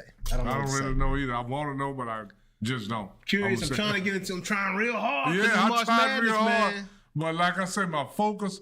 Next thing I know, I tried to watch the game. Next thing I know, I was in the car driving down the street. I'm just. Thing happened to me, man. With Houston, I wanted to watch Houston game and I left. Like, had something to go do with it. I was like, hey, well, okay, this not that interesting. Let me go do what I got. Didn't even think about the game. Yeah, really. I was trying to be nice, but really, and like I said, I got Never up. crossed my I mind went to the after I kitchen, got me a bottle of water. Yeah. Looked around. Oh, I got to go to the store. Forgot all about the game. Yeah, that lettuce. I was saying like, what's going to happen next? Hey, them lettuce and tomatoes was way more important than that Houston Cougar game. You know what Absolutely. I'm saying? Yeah. It's crazy, but. As we mentioned already, man, NCAA women's, of course, we're watching that, man. It's a lot of fun to watch what they're doing on the ladies' side. Very rough, very physical. These women are very skilled. Skilled, yes. And they're getting better and better, man. Like, and you know what I'd like to see, honestly, this year? I would love to see Caitlin Clark win the championship, of course. But I would like Caitlin to win the championship this year. Even if it was one more year delayed for this, what I'm talking about right now, that would be cool too. But if this happened this year, I think it would be great for UConn to get back on top. That's gonna be hard to do. But they got the talent to do it though. Yeah. Paige Beckers ain't no punk. Yeah. Paige Beckers been cold. Oh yeah. She had to fight through some injuries, and then last couple seasons. But now, back in the day, we loved the dynasty. They don't like dynasties anymore. I love dynasties, man. I do too. I call people out. I call people out when they start hating against a dynasty. I'm like, oh, okay, I see who you are. Yeah. You one of them. Yeah. You never won, did you? Yeah. you never dominated before. You know what I'm saying? That's why but for real, I loved it. Man, winners appreciate winners. Yeah, absolutely. We know how hard that is, especially the second, third, fourth year. Yeah. Because that first year you might surprise somebody. Yeah, first year. But that second year, you got a target on your back. That you're good. They coming at you. Yeah, they coming at you. You got a target on your back. And if you can still do it in them circumstances and situations, absolutely. You solid, man. You solid. So that's I didn't mind seeing UConn dominate the women's game. Oh, I didn't either. What was it, like 14 years in a row or something like that? They was in the finals. Yeah, something Same like thing Tennessee did prior to UConn taking over. Oh, absolutely. You know what I'm saying? And, when Pat Summitt was the head coach. Pat Summitt, to me, greatest ever. You can pick Gino. How you say his name? Ariyama. Yeah, Ariyama as the best coach ever. But I like Pat Summitt. I'm a Pat Summitt fan. Pat Summitt is my favorite women's basketball college coach of all time. I love Pat Summitt. Yeah, because she was a woman that got it done with other women. Yeah, exactly. Kim Mulkey reminds me a lot of Pat Summitt. Yeah. Smaller in stature. Yeah. Pat Summitt was good 5'11", 6 foot on him. Yeah. But Kim is a bulldog. Oh, yeah. Right? Yeah. And I appreciate that. The women's basketball game seems to be a game of dynasties. Yeah, and people always talk about who's the best women's basketball player ever. Cheryl Miller. Thank you. Would have to be that. Thank you. Because I tell people all the time, Cheryl is better than Reggie. Man, that's Cheryl crazy. is better than Reggie. Cheryl raised Reggie. Yeah. She big sis. Reggie couldn't beat Cheryl till he went to the NBA. Wow. Reggie was a product of Cheryl Miller. Yeah. Cheryl Miller's a lot of people don't know that. Yeah. They didn't have the WNBA and all that. Yeah. Cheryl Miller was what that was for real. Straight up. See, I need to go back and watch some more Cheryl Miller highlights. Yeah. Because I know she was cold. Oh yeah. I didn't get to see her play much. I was young. They was not covering women's basketball. And I'm not saying this trying to be funny or anything. Cheryl is better than Reggie. I mean that from my heart. Like, what do you mean, huh? Because Reggie Miller, that boy, he was like, Reggie was the closest thing to Clay. The closest thing to Steph. Cheryl would have been a boy. She would have been better than Reggie. Straight up. I mean, she was better than Reggie until he went to the pros. But she's also playing this one, right? So she's not. Did she have a shot? Was she a down low type person? Like everything. She have handles, shoot, rebound, everything. I just know that she is known as the greatest women's player ever. And this is the thing. And I am not just saying this. She could beat Reggie. I'm not talking about She could beat Reggie when he was in college. Wow. When they played one-on-one. Yeah. She was better than Reggie. So Cheryl was just cold-blooded. Cheryl was just cold for real. Greatest I'm not just saying that. women's basketball player ever. Hands To down. me. Yeah? To me. Cheryl Miller. Tamika Catchings. Tamika Catchings, Cheryl Swoops, Cynthia Cooper. Yeah. All of them. What's my girl from Tennessee? Light-skinned girl, she still does a lot of the commentating right now. Parker. Yeah. Candace Parker. To me. I'm just saying, this is all opinion. Yeah. But to me, Cheryl Miller's the best girl I ever seen. Because she was too... If Cheryl Miller... Man, don't... I put Candace Parker number 2. Huh? Because I never got to see Cheryl Miller. So I put Candace Parker. Man, and I can even go as far to say this young buck right here we talking about. Caitlin Clark. Yeah, Caitlin Clark. And, Don. Even Don Staley. What's the other Staley one? was cold, but she ain't Sue kept- Bird. Sue Bird. It's been a lot of them. But to me, it's been a lot of them. Was it Diana Taurasi? All them. But Cheryl Miller. But the last 3 we just named are not Caitlin Clark. Caitlin Clark can shoot it out the gym. Yeah. And she don't care about your life. Yeah. And I'm going to say it like this here. Cheryl Miller gives Angel Reese the business, man. You think so? She too rough. But can she shoot it? She can't shoot it like Caitlin Clark. But she's got all the other areas of the game covered. I ain't gonna say she can shoot as good, but she probably a better shooter pretty much than anybody else you can name. Yeah. You know, because Caitlin Clark is probably one of the better shooters in the. But as far as ever. her, Her but and this the Ian whole Knoxville, thing. whatever her name Cheryl is. Miller can shoot outside. Yeah. She can handle the rock. She can rebound. She can pass. And she's a great defensive player. So she can do it all. She do it all. So in baseball, we call them tools. So she's a 5-tool player. Like whatever tool there is, she's got it. She got it. Got you. She got it. Got you. Yeah. I gotta go. Speaking of baseball, let's get to the next. You know, them curls. I just remember hearing them curls, man. Yeah. You know, rocking them curls. So Zay Green, watch it. I just want y'all to continue to stay in tune with Zay and what she's got going on. Let me change my graphic so my verbiage can match what's being shown on the screen real quick.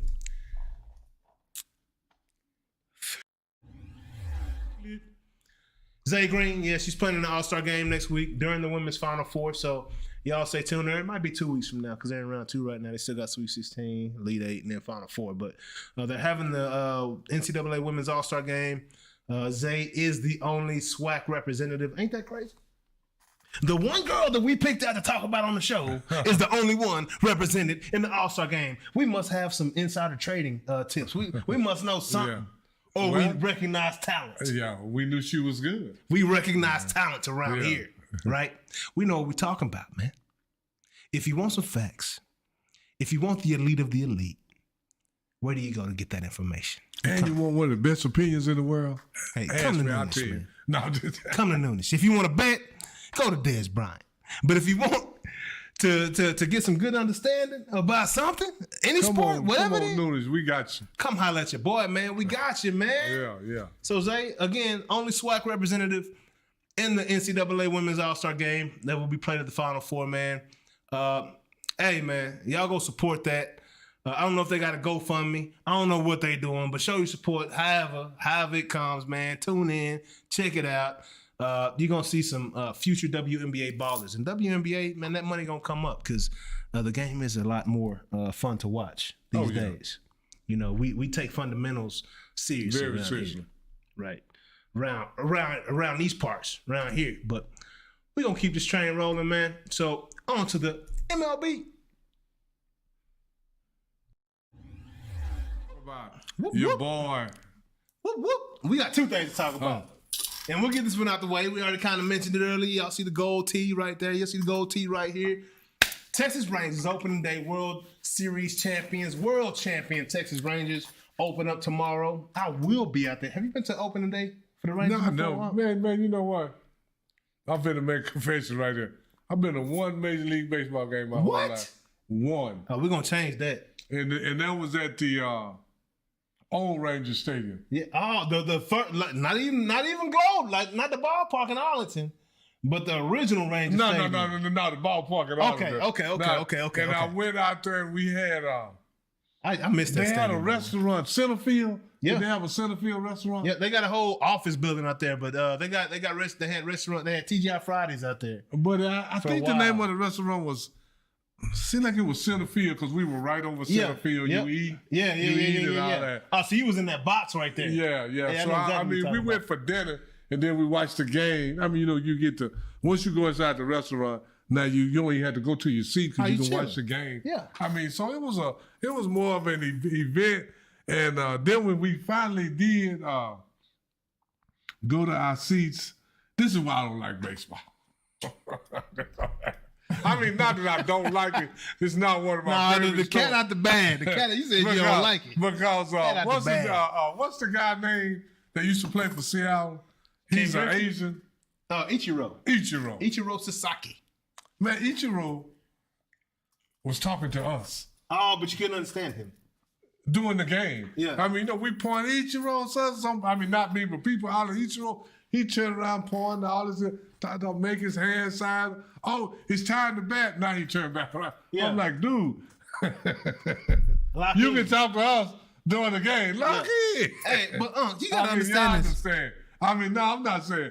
Baseball got some great skill, but I'm like, it's too much time in between something happening. It's a lot of downtime. Yeah, it's a lot of that. And that's a lot of downtime. And that's the drawback on baseball. Yeah, no doubt. But that's also the reason why it's such a spectator sport. Yeah.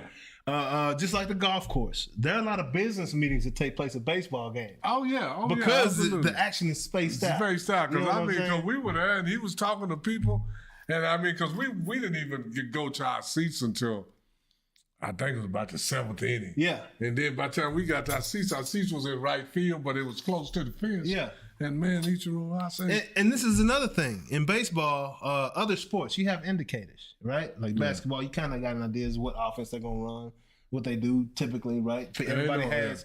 But it's each individual hitter. Yeah. Everybody has their tendencies, right? Football. So you switch. They got their tendencies. I mean, in baseball, only thing that you can read is the pitch. Right? If it's an inside pitch, if it's an outside pitch, if it's a changeup, fastball, curveball, if it's off speed versus a fastball, right? As a position player, if it's off speed, all right, I kind of know I need to get ready for this pull. The guy's gonna be ahead of the pitch, right? If it's a fastball, all right, I need to get ready for this guy to be behind something, right? That's the only thing you can anticipate. Yeah, and you're still wrong most of the time. Oh yeah, because every swing ain't perfect. Oh yeah, that's why dudes hit below 300. So less than 30% of the time, because is I tell people this: baseball. It's tough, man. It's tough. It's a reaction game. Yeah. There's no planning because you have to be ready for anything and whatever. Anytime that you can do something and 30% is considered great. Yeah, that's hard to do. Absolutely. And if you hit 30% of your balls, which is 300. Yeah. That's great. Now, that's got to be hard. Hey, that's Hall of Fame numbers right there. Because if you hit 30% of your shots in basketball, you terrible. If you catch 30% of the balls that's thrown your way in football, you're terrible. You ain't terrible. You don't have a job, bro. Yeah, no, you won't be there. You ain't there, bro. 30% in baseball, you're a star. You are great. You are great. So that lets you know how hard it is. That's because you have that fast to make a decision anywhere on the field. Absolutely. The pitcher is the only one that has time to process and think about what they're about to do. I didn't say I didn't respect baseball. Yeah. It's just so much downtime to, I got a little case of ADD. Yeah. It's hard for me to pay attention. Yeah. No, I'll be looking. Hey, they'll be getting ready to pitch it. Next thing I'll be looking all off, then I hear, where the ball going? I didn't see it. I mean, that's why I say I don't like baseball, because it's so much downtime. You'll get distracted. Yeah. And then the next thing, at least in football, they got a 45-second clock. In 45 seconds, something going to be going on. Well, see, that's why they added the 15-second clock to baseball. Yeah. Right? They had to, for one, speed the game up. Speed the game up. They keep everybody in. And plus, man, look, check it. If you're a pitcher, and this is a center fielder talking. If you're a pitcher and you're up there catching the ball after the catcher throws it back to you, walking around the mound, stepping off the bump, spitting in your glove, licking your hand, doing all this extra stuff. You doing all that, and I'm in center field, bro. I'm like, bro, right after this game, bro, we gonna have a talk, dog. I ain't trying. I'm standing out here, bro, in this heat, bro. This sun ain't going nowhere, dog. Speed it up. Yeah. So as a player, we appreciate that new clock that they put on. Okay. Because you got it's a term called a human rain delay, right? And that's a pitcher that takes forever. That throws between pitches. Oh man, I hate that. Game could be 2.5 hours, but it's 4 hours because this dude want to take his time and think he's special. He want to take 45 seconds a minute between every pitch. Gosh, bro! If you want your team to hate you, bro, do that. Oh, okay. If you want your defense to hate you, bro. But see, I didn't know that. Oh my gosh, that's the worst, dog. I know. I be like, throw it down. Hey, bro, it's called tempo out. Hey, I'm in center field. So center field is really the captain of the team. They say shortstop, but center field has precedence over the shortstop. Yeah, you can see everything. Right? Yeah. As far as the ball in between those two position players, shortstop, it's the guy up in the infield because he can talk to the pitcher and all that good stuff. I'm in center field like, yo, tempo! Get on the bump, nigga. It's hot. Nah, it's 96. We in Texas, bro. What you doing? You know, relax. Get on the bump, bro. Let's get through this. Fastballs, dog. Throw fastballs. What you doing, bro? Throw some strikes. Like, we be talking smack out there. Because that's the part that gets me in baseball is the downtime that I get distracted. And then next thing I hear, I be like, what I miss? Then I got to look at the jumbo because I ain't catching nothing live. So I mean, but you know, but I will go to. I do want to go to another game. I got you, huh? I got you, huh? I really do. Hey, Silky Wilkie, Curtis Wilkinson, that's my guy. Yeah. Right, he played in the league for 11 years. Was my last manager when I played ball, and that dude, he blesses me with tickets whenever I need him to the Rangers game. Okay, so we gonna, let me know. And they play a seat, so they're in the 100. So we right behind home plate. You know what I'm saying? So we gonna be good. We gonna be good. But tomorrow is opening day for the Texas Rangers, and we will be out there doing what it do, checking it out. You haven't been to? It's just a big party, huh? I've been to not an opening day. Yeah, I just been to one major league game. You got to come check out the opening day. If you want to come tomorrow, let me know. Not tomorrow. That's a little short. I got some stuff to do tomorrow. I understand. But the next game you go to, give me a couple days notice. I'm gonna get we're gonna hit some games this year. We ain't gonna take you to one. All right, we're gonna hit some games. Check out some games. But opening day, that's a lot of fun. People out there just partying. You would never expect. It's like Mardi Gras out there. Oh yeah. And then tomorrow they're having a special ceremony for the team. Oh yeah, with the World Series, I know they're gonna be partying tomorrow. Yeah, the World Series. They're going to sell more beer at the stadium than they ever. Hey, it's going down. Oh, yeah. And I'm talking about outside the stadium. I'm talking going. And it's a night game, too? Oh, yeah. It's going to be a rowdy crowd with some drunk heads up in that junk. Because people going out to we're going to be at the parking lot at 10 in the morning. Oh, yeah. Drinking all day getting ready for that game. So it'll be a good time. Real good times. But also, outside of opening day, we brought up one of your favorite baseball players of all time a few weeks ago, Pete Rose. The fact that he has 4,100 hits, about 900 more than anybody else, and he is not in the Hall of Fame because of one thing: he chose to bet on himself. Well, recently, we had there's a gentleman by the name of Shohei Ohtani. Yeah, that has been compared to Babe Ruth and possibly the greatest baseball player of all time, all around, right? Offensively, pitching, like who does that in the league these days? Nobody but Shohei. That's a one-man show. It has come out that there has been about $4 million that have been uncovered that were placed on bets that came from Shohei Ohtani's bank account. Evidently, his best friend and his translator was unknowingly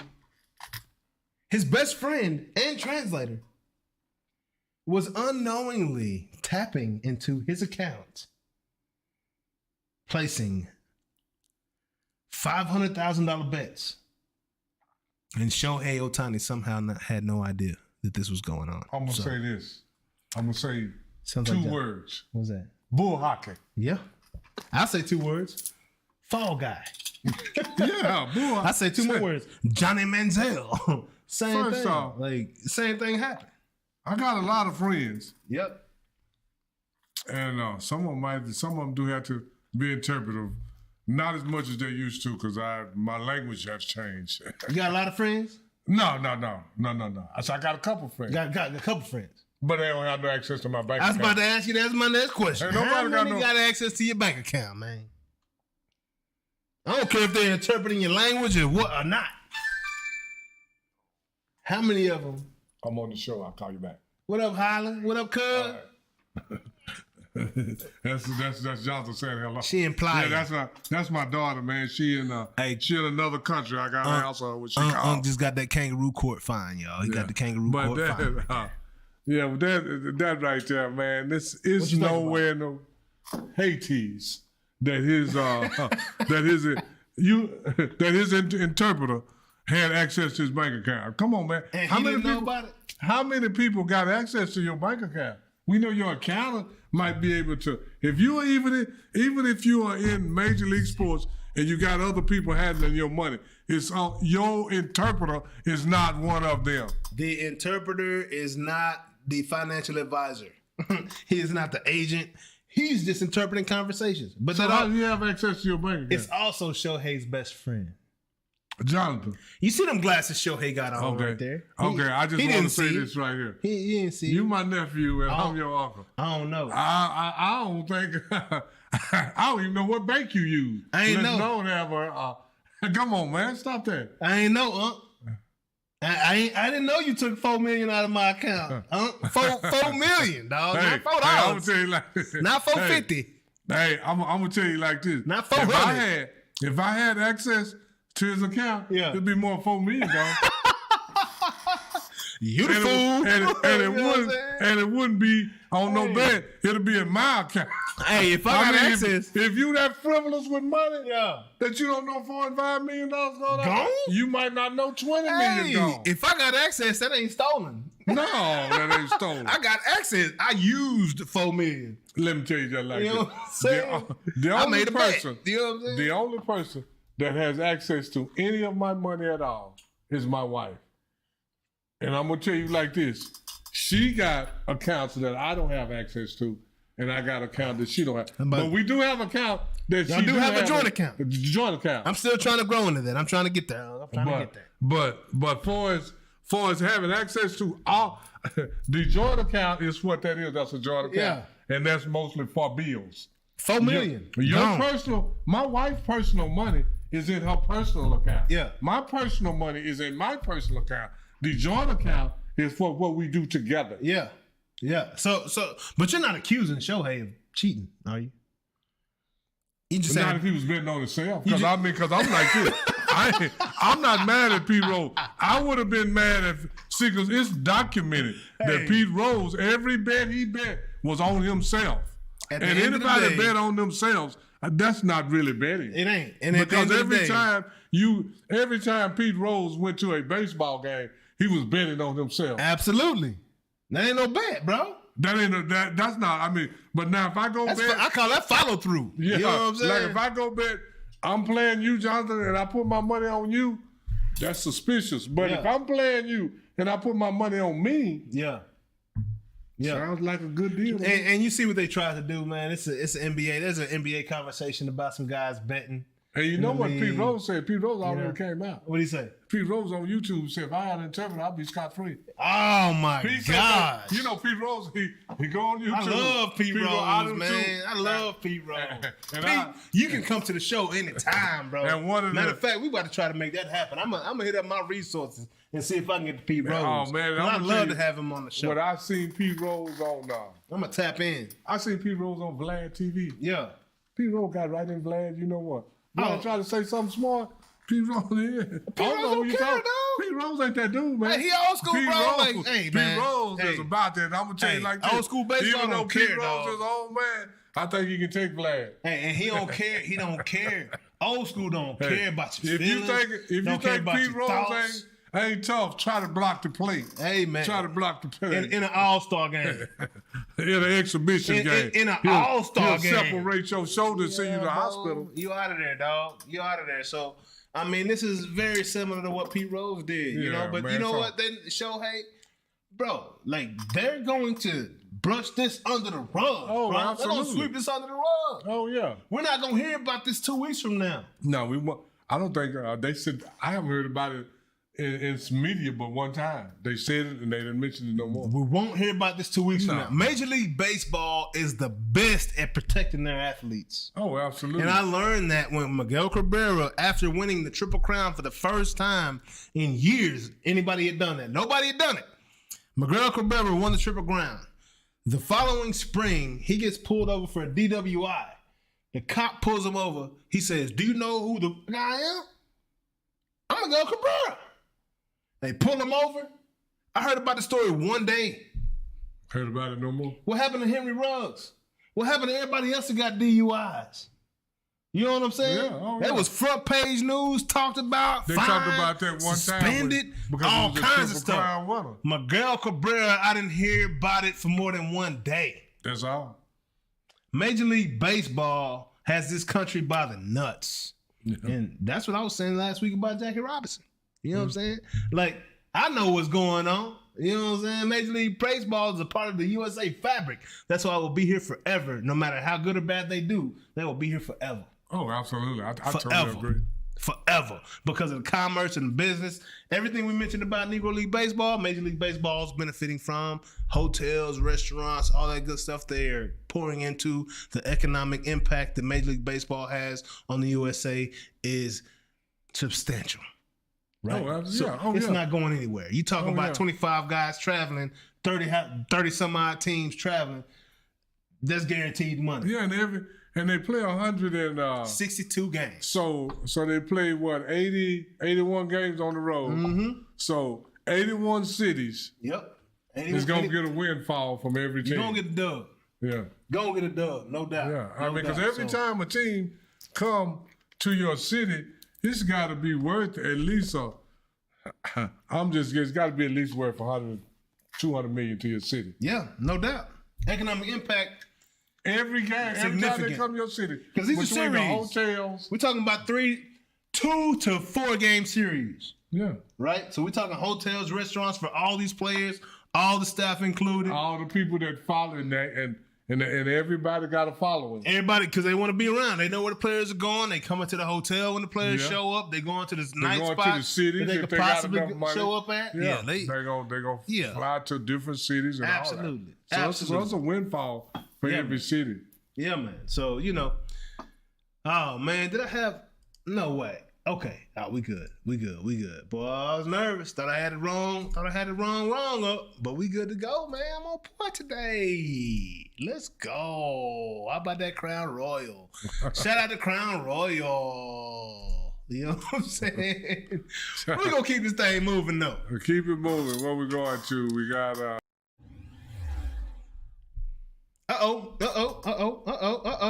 Early on. What happened to my... I am missing the boxing. Some slides. I don't know what happened there, guys. Don't know what happened to my boxing slide. Well, we can go to blank for now. It's all good. I'm gonna see if I can write this wrong real quick. You got Jake Paul and Mike Tyson. You got Jake Paul and Mike Tyson, man, coming up.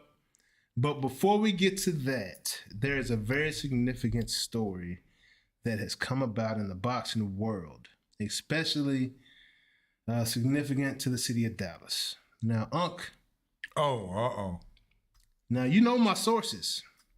Oh, yeah. I thought we weren't going to talk about it. Now, we're going to... Oh, you got the okay? The only reason we're going to talk about it is because it's already been out on the internet. Somebody already spilled the beans, huh? You know what I'm saying? So I had a very personal conversation. Yeah, I know you had a personal conversation with my good friend Derek James. Yeah, absolutely. While I was at my uncle's house on Sunday, and there was a lot that was revealed to me about a certain situation, but I'm looking for my graphic right now before I get into it. Because I just want things to be right. That's how we are around here. We just like things to be right. So, but I'm not going to share too much details. The details that have been put out there this week already. The conversation I had, I told Derek I wasn't gonna talk about his business until it came out. The next day, I talked to Derek on Sunday. Yeah. I could have said something Sunday night, but I'm just not. It don't tickle my fancy to just get out there and talk about other people's business. You know Especially what I'm saying? when they talk to you in confidence and ask you not to. Exactly. Yeah, absolutely. So when I see it come out the next day, after having this confidential conversation with Derek, right? In secrecy, and I've kept my word. I haven't said anything. Y'all don't know I had this conversation. I've seen several people come out on the web talking about what Derek and I discussed, giving their opinion. Some are on point, some are not so much. But I'm not going to give you all the details, but I will. There's only one detail to really give. They're no longer together. Well, there's another detail, like what happened to Earl during the fight. I'm not going to give that away. Yeah. You know, I'm not going to tell y'all what I know. Because everybody's been trying to figure out what was wrong with Earl when he fought Terrence. He wasn't right. He wasn't right. Something was wrong with him. Well, we got the information, right? We know what was wrong with him. People have speculated. I heard Balco Victor Connie? Yeah. He speculated that Earl's training the week of the fight may have messed him up for the fight, right? Because he was running up mountains when people prepare months in advance to reach the pinnacle of the mountain that he ran instead of him running it at that time. So he possibly poisoned himself with some type of scientific oxidation, blah, blah, blah. Okay. That's what Victor Connie said.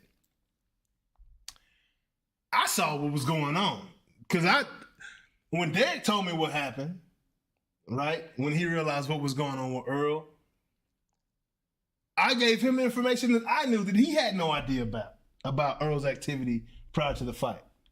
Because if you know Derek, he's a very private dude, very simple. Like he ain't looking for popularity. He ain't trying to chase nothing. Derek James is an East Dallas cat that wants nothing more than to see his people in the Metroplex come up, right? So that's why he works with the Boys Club. He started his foundation. He's got a lot of cool things going on. So in our conversation, he uncovered, and I will hold on. I'm sorry, but no, go ahead. I'll let you keep speaking to this. I'm gonna try to find this graphic real quick because I don't like not having my graphics up. No, the only thing I know about it is that if it didn't come from Derek, and you heard the next day, Sunday night he's saying keep it low key. Then Monday it's on the internet and on the news. It had to come from Earl's camp. It was all over the place Monday. So it had to come from Earl. Yeah, but it was the same story though. Well, he told me that he did speak to a few people. So he talked to Dame. So he talked to my boy from Brian, the guy from Showtime Sports. Yeah. Right? Custer. Yeah. Brian Custer. He talked to a few people and told them what was going on. And like, I ain't got no reason to lie to you. You know what I'm saying? Like, I cherish my friendship with Derek. It's a good dude, man. And I'm not gonna tell you all the business, but I will say that and as you all heard, he is suing Earl. I'm not gonna disclose amount. There are people that have mentioned an amount that was wrong because they don't know the facts. I do have the facts. I'm not going to give them to you right now. That's Derek's job, but y'all going to hear from another source. But I will tell you the stories that I've heard. Yes, he is suing Earl Spence. There has been an issue. It wasn't really an issue until probably the last 3 or 4 fights, right? Because good faith, right? That's a term that we use in a lot of business activities when it comes to transactions. Good faith effort, right? He had a good faith understanding that he would receive. They had a handshake deal. Yeah, a certain percentage of the proceeds that came from these fights, right? So early on, Earl wasn't making much money. Derek was working, had other high. Earl ain't the biggest name Derek is working with, and I ain't even talking boxing. Right? Derek is working with people in this world from a physical fitness standpoint that push buttons, that can make that lever move. You know what I'm saying? That has a lot more power than Earl, right? So you got to understand where the power dynamic is in this relationship. And there has been, and I'm not talking about ego. Derek has no ego, right? Derek is one of the, and I've met Earl too, right? So I'm not just Team Derek. But I'm just letting y'all know who Derek James is, right? Derek James is one of the realest people I've ever met in my life, right? Genuine, true to who he is.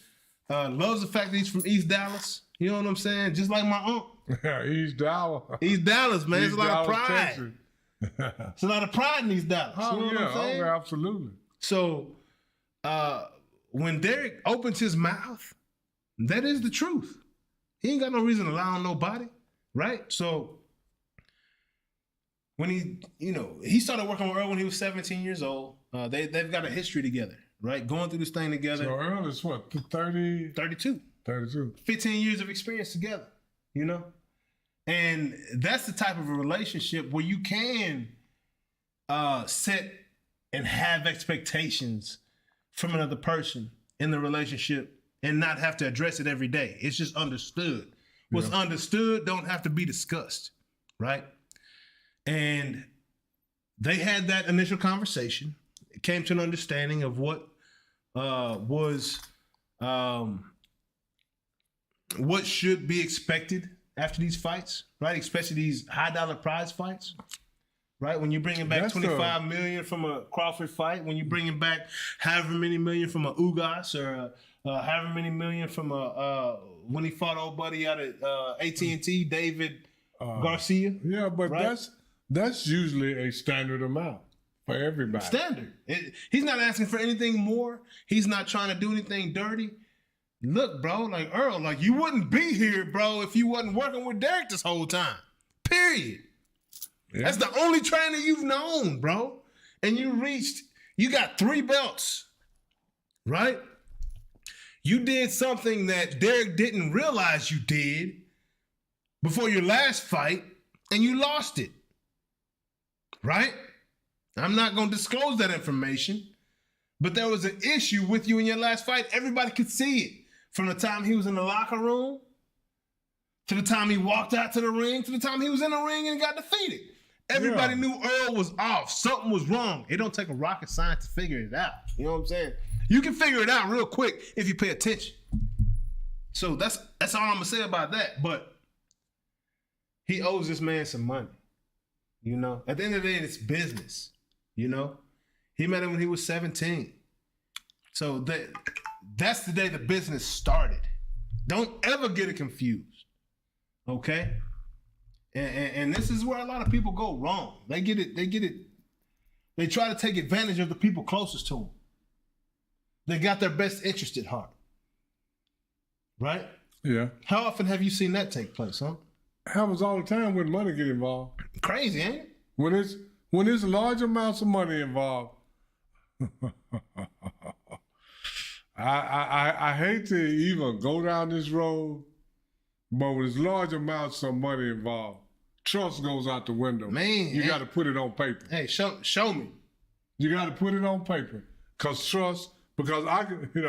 this is what I'm just using this as it's some people that I have known before that I trusted them with $50, but when I tried to trust them with $1,500, it didn't work out so good. Different story. It didn't work out so good. Yeah, you got that 50 back though. Yeah, I got the 50 back. But that 1,500. But the 1,500, it took a lot more work to get that 1,500 back than it did the 50. Yeah. Because the money went up. And like I say, if Earl is making $500,000, $50,000, the average going rate for a trainer is 10%. Yeah. $50,000, not so much. You get $25 million, $2.5 million. Like, I got to give this up for $2.5. Now you might want to balk. You might want to feel some. But pretty much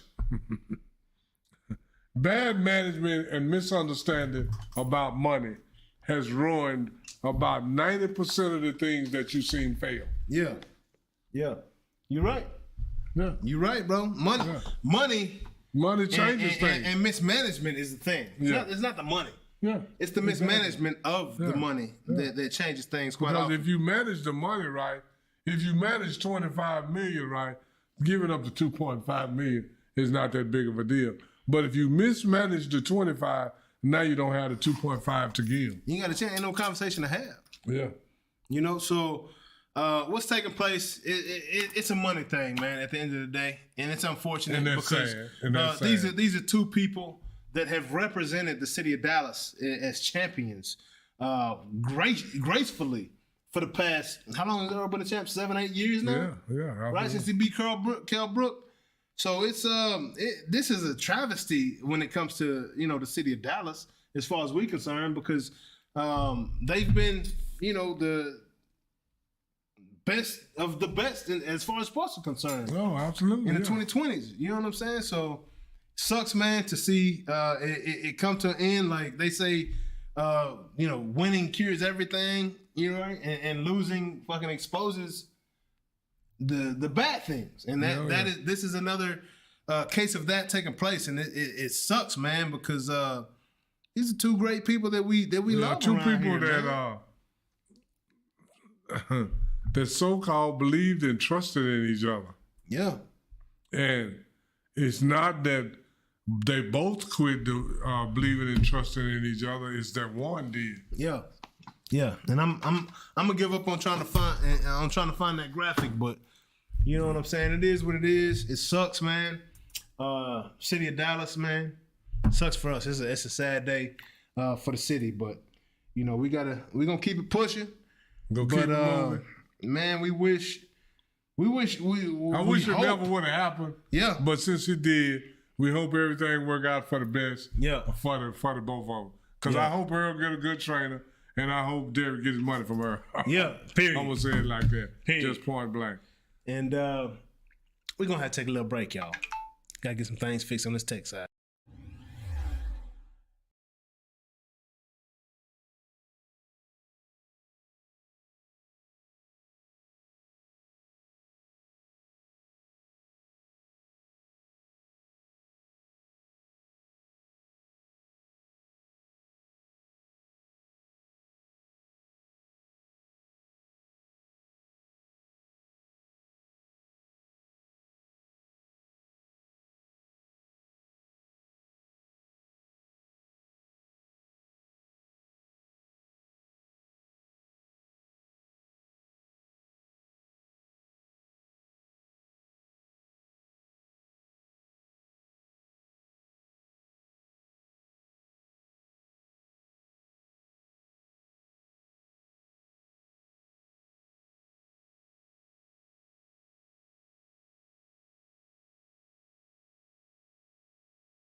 We are back in a flash. Yeah, but before we go all the way to track and field, what is the date for Mike Tyson, Jake Paul? I think it's 5/20 or 6/20. It's one of those two. Oh, okay. Seems like it's May. May 20th? Yeah. Seems like it is. I want to say May 20th, but I heard someone say June 20th of July. The other day. Okay. I was just wondering because, we talked about boxing, but, without bringing that, I mean, I just can't wait. Because if Mike Tyson take it serious and go ahead and give him the business, because I saw Logan Paul on YouTube. He was interviewing with somebody. Man, and he was talking like he delusional. He was talking like he really fought Floyd Mayweather. And he's talking about, I gave him this and he did this and I did that. But he never did bring up at the park where he was saying, man, come on, man, it's just an exhibition. Of course that dude was delusional. Come on, man. Come on, man. So man in WWE, man. So I think his brother is just about as delusional because if Mike Tyson ain't got no really doubt. boxing, I think it's going to be hard on him. Yeah, I ain't got no doubt. I ain't got no doubt about it. And people are, they're like, man, Mike is 59, 60. You don't know the toll that age and injuries take on a prize fighter. And, bro, Mike Tyson different. I had to remind him, I'm like, yo, bro, like, understand your audience, first of all, okay? That's like, I played baseball. That's like me comparing myself to Barry Bonds, bro. Like, I'm not going to do that. Yeah, and if you... You know what I'm saying? Yeah. Like, this dude, like, you can't, just because you feel a certain way about how you would do, you can't compare yourself to Mike Tyson, bro. And this the whole thing. Like, come on, if Mike Tyson was fighting Anthony Joshua... Different story. Tyson Fury... That's a different story. He's fighting Jake Paul. Jake Paul. We talking about, again, and this is the way that I like to really describe it, to put it in perspective for people, man. Jake Paul is, let's take this in boxing years, right? How long they've been at this sport, right? And we're going to call that their age. Jake Paul is about 5.5 years old, fighting against a 40-plus-year-old. Mike Tyson been in this game for 40-plus years.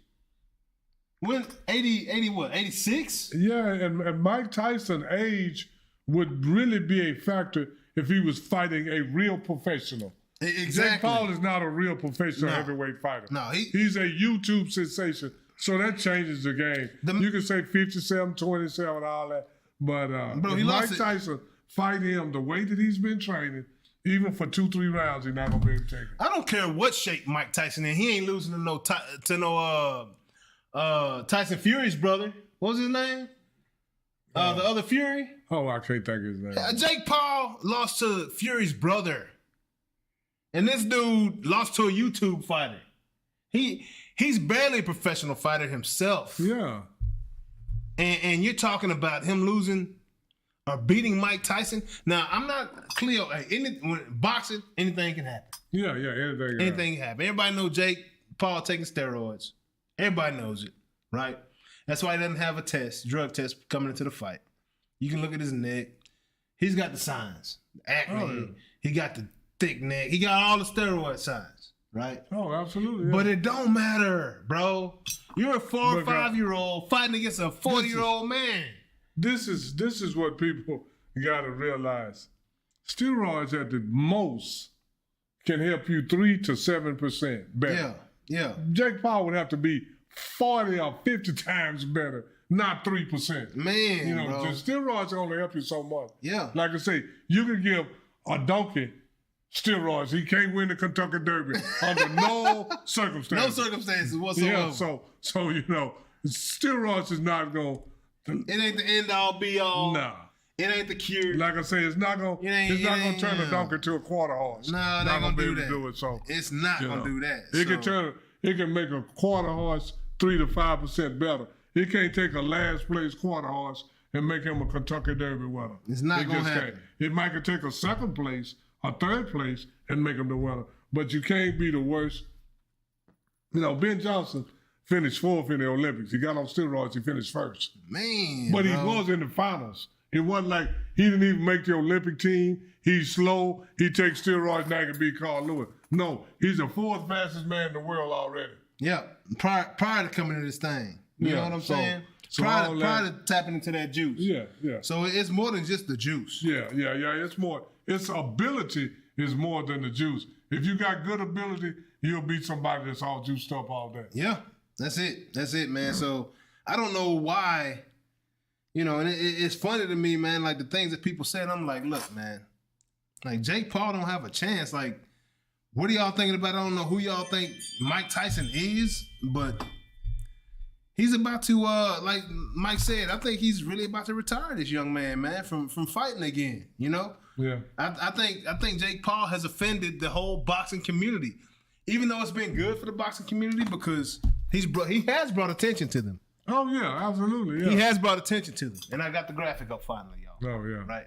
But he has brought attention to the boxing community, which Mike Tyson appreciates. I'm sure every other boxer appreciates. But bro, like, it's levels to this, man. Yeah. I don't see Jake Paul hitting Mike Tyson one time. Yeah, he'll probably get hit because they boxing and they in the close quarters, but it won't be any effective blows. I'm gonna say that. Nothing significant. Yeah, cause Mike Tyson got some good head movement, man. Yeah, he's one of the best bob and weave guys of all time. Yeah, and he sees it. He sees it, bro. Yeah. Like, you spent 30 years at seeing anything. That's like me in baseball, huh? I can go in the batter's box right now and I feel very comfortable. You go in the batter's box right now, you're not gonna be as comfortable. No. Even if you went to the cage for 3 years straight. No. You're not gonna feel as comfortable as I do because I've been doing it for so long. 20 years already. You know what I'm saying? Yeah, 20, 30 years. So, already. Bro, like, Jake is still learning technique and different punches and different things, and Tyson's way past that, bro. And then not only this. That's novice versus expert, man. You got guys that start fighting at a very young age, and by the time they get 25, 26, they still can't fight. Can't fight, man. I mean, it's about ability and developing that ability. You know what I'm saying? If you already have ability and develop it, you're great. But if you have no ability and you develop that, you'll probably be serviceable. Exactly, bro. Yeah, and that's what Jake Paul is trying to develop serviceable ability up to a high level ability. Can't do it. And I hear he was a decent athlete, but that ain't gonna cut it, bro. We talking about pinnacle, we heard best he of the was best. a decent athlete, but in what? In what? Like, in what? Decent scholarship athlete? Let me see the game film. Let me see something. Show me. Oh, he was strong. It's a ton of strong people. I saw a kid in Louisiana just squat 900 pounds and break the national record the other day. Yeah. You know what I'm saying? Like, there's a ton of strong kids out here. That don't mean that kid that squat 900 pounds is going up as a professional athlete somewhere. He might end up in the Olympics powerlifting or something. Yeah, something like that, but might. It's still not guaranteed. Oh no, it's still not guaranteed. You know what I'm saying? Yeah. So, like, bro, like, I get what y'all are saying. Yes, Mike Tyson is 60. 57. Right? 57. Bro, like, 57 ain't that old, bro. Man, you still got a little something, like a whole lot of time. Skill without the new age. Mike Tyson's way more skill than Jake Paul will ever be. Yeah. So if you take a skilled 57-year-old and a guy that's terrible in 27, I'm gonna take the skilled 57. Absolutely, the skilled 57 that still got some legs.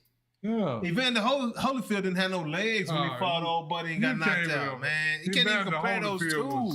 They completely in two different mental capacities right now. Like they're two different stages of life. Evander Holyfield and Mike Tyson. They might be the same age, but Evander Holyfield is much older than Mike Tyson from a physical standpoint. Yeah, because you can look at Holyfield and he's been through it. They used to have this saying, punch drunk. Yeah. You can tell you punch drunk. Yeah. That boy wasn't missing no licks. Yeah. He just had Evander Holyfield is the example of what a good chin will get you. Yeah. Evander Holyfield got one of the best chins in the world, so he took a lot of punches. Should have been knocked out. Yeah. That the average person would have been knocked out. Should have been knocked out. Yeah, absolutely. But he wasn't. Mm-hmm. But anyways, we're gonna keep this thing moving, man. We're gonna move on. We got another subject. Yes, sir. We got a good subject coming up. And we're having a lot of fun today, man. I hope y'all appreciate it. Yeah. Hope y'all appreciate it. Keep this thing moving. Gotta go back.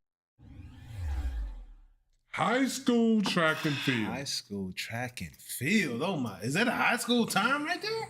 Not really. 38.92. I think that's the second fastest time in the NCAA this year in the 4x100. Yeah. If they were in college, they'd have the second fastest time. Fastest time. That's Texas high school track. But they're in high school, and right now, that's a new. I've heard everybody say they ran 38.9, but I've heard nobody say that that's a new national record. Why is that?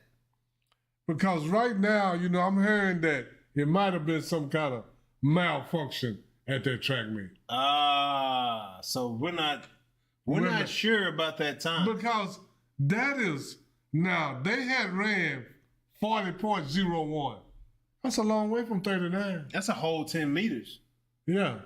So that time is, and then Duncanville ran 39.6. Which also broke the previous old record. Yeah.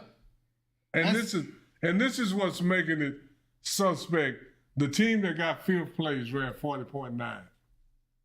Wow. And they had been running 42. Ooh. So now, yeah. So it's some suspect. Now we're not trying to take it away from them. We talking wind aided. We talking started late. Started. But I don't know. I have it's got. Because the run. Man, you knocked off a whole second. That's, off that's of 10 the old meters. record. That's 10 meters. That has never been done before. Yeah. Have you taken the time to start and stop your own clock and watch the race? I watched the race. I just started. Well, we'll be at the Texas Relays. We'll see it ourselves. Yeah. We'll see ourselves. Oh yeah.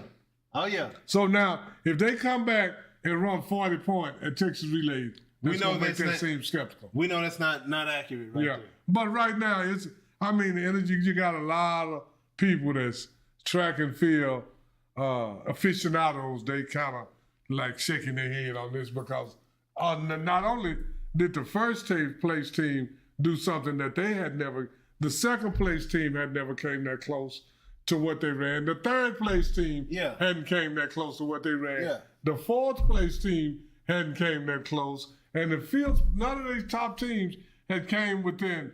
Duncanville had ran 40.4. Now you go out 40.3. Now you go all the way down to a 39.6.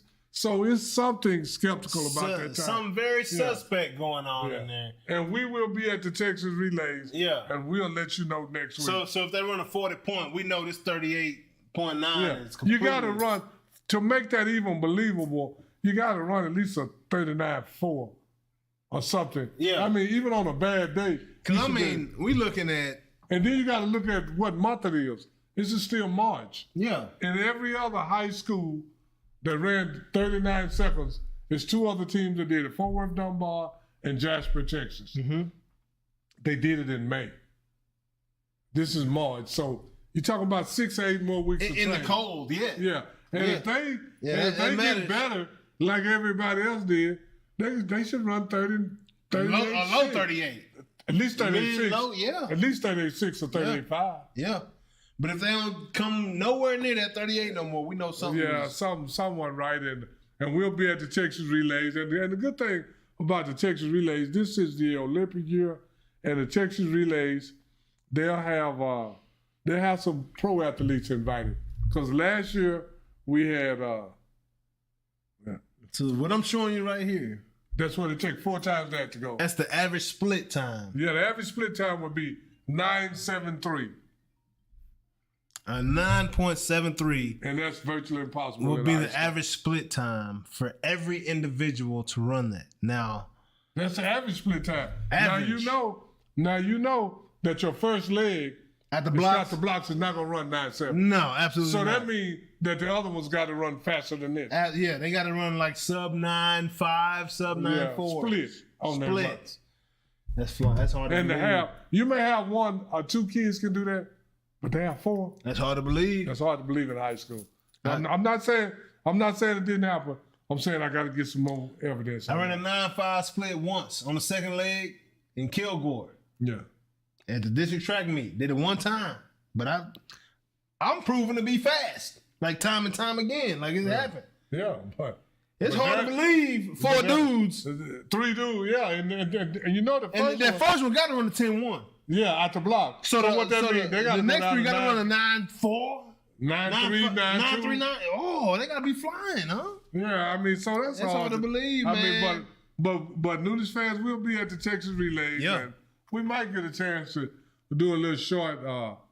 Hey, I'm documenting everything. Yeah. Yeah, we're gonna make a day out of it. Be able to get a Noonish after dark. Yeah. We might do it from the car. Yeah. Because we ride down there with one of our friends. Yeah. He got the big Infiniti Q80. Yeah, so we're it's gonna be a lot of room. So we kick might back. Yeah. So we might get a chance to let you know if this is real or not. Yeah, man. But I'm so you're skeptical. I'm in high anticipation for the Texas Relay. So you're excited. You don't even want to say you're skeptical. You're just excited to see. Yeah, I'm excited. You excited to see these guys. I hope they did do it. Yeah, absolutely. I hope they did, and I hope they do it in front of me. We want to see history. Yeah, I want to see it. Yeah. I love to see phenomenal stuff. Do we know where this time was recorded? Do you know where they were when they recorded? They went to University of Rice. Oh, so that's official though. Like. Yeah, like that should be official. It's hard to argue that. Yeah, they was at the because I ran a couple of track meets at the University of Rice. Hey, Rice is the smartest school in Texas, as far as I know. Yeah, so from what I understand, they ought to be able to figure out how to 4 times 100 meters, how to hit a clock. Yeah, they ought to know how to hit start and stop for sure, man, for sure. But yeah, man, that's big time news, man. With that relay, also in track news, right? We've been talking about, I guess the Texas Relays is really what we want to discuss, and that's coming up this weekend. So we will be there live, checking it out, watching these guys, hopefully get a chance to see these guys run a 38, hopefully break that record. We want to see records broken. Oh, yeah. We want to see that. And usually, like I said, at the Texas Relays, because last year, Sha'Carri Richards was there, Gabby Thomas, Abby Steiner, and I'm. What about my girl that run the 400? McLaughlin. No, she wasn't there. Oh, dang. She wasn't there. But Abby Steiner was there. Kristen Coleman was there. Fred. Was Fred Kelly? No, we had some men there, world class. Nice. And so we'll have some more world class athletes. Nice. It'll be very exciting because this is the time. This is the first big time outdoor meet. So. Yeah. The Olympics is in July, so everybody got to start getting ready. Hey, Texas Relays is a big deal, man. Oh, yeah, Texas Relays are huge deal. Yeah, Texas speed is the thing. Oh, yeah, right? Texas is... Texas, Florida. I think those are Louisiana, those are speed states. No. California. In Cali? Yeah, Cali. And Texas, Louisiana, Florida, too. Cali. No. You don't put Louisiana in there? No, I ain't going to throw Louisiana. Okay, all right. I mean, because all of the you. national records has come out of Texas, Florida, and California. Yeah. It doesn't matter if it's 100 meters, 200 meters, 400 meters, 4x1, 4x4. Yeah. Now, some of these other states may be good. We talk about sprinting right now. We talking about sprinting. Yeah. Yeah, we ain't talking about long distance cross country. No, we're talking about sprinting. Texas, California, and Florida. Hey, anything over 400, hey, take it to Africa, dog. 800, take it to Africa. You know what I'm saying? Like we ain't concerned with that. But these sprinters though. Oh yeah, Texas is it. Good chances coming up out of Texas, man. Oh yeah, good chances coming up out of Texas. But yeah, you know what I'm saying? What you think, man? Anything else you like to add? No, that's about it. I think if that's the last subject, I think we done pretty much covered everything. We could talk all day about this different stuff, but we gonna respect the people time, and we gonna go ahead and I guess. Call it a day. We appreciate you. Yeah, man. And before we go, we want our fans, our people, not our fans, because y'all are people, because we're in this with you. We want you to like, share, and subscribe. Share. We need everybody to share with at least one other person. As Noonish in sign language, we want you to come on and join the fun, man. We about to open up the what's it called? The memberships, right? And we've got some awesome membership things, some great ideas. So we're about to open all that good stuff up, get y'all coming, man. But next week we will be doing the show remotely because I'll be in Tennessee. But we're gonna have it live. As always, I'm a step back and make sure I make time for my Noonish community and come on out here and put on a great show. But we appreciate y'all joining today. But we'll see y'all sometime next week. Sometime around noonish. Around noon.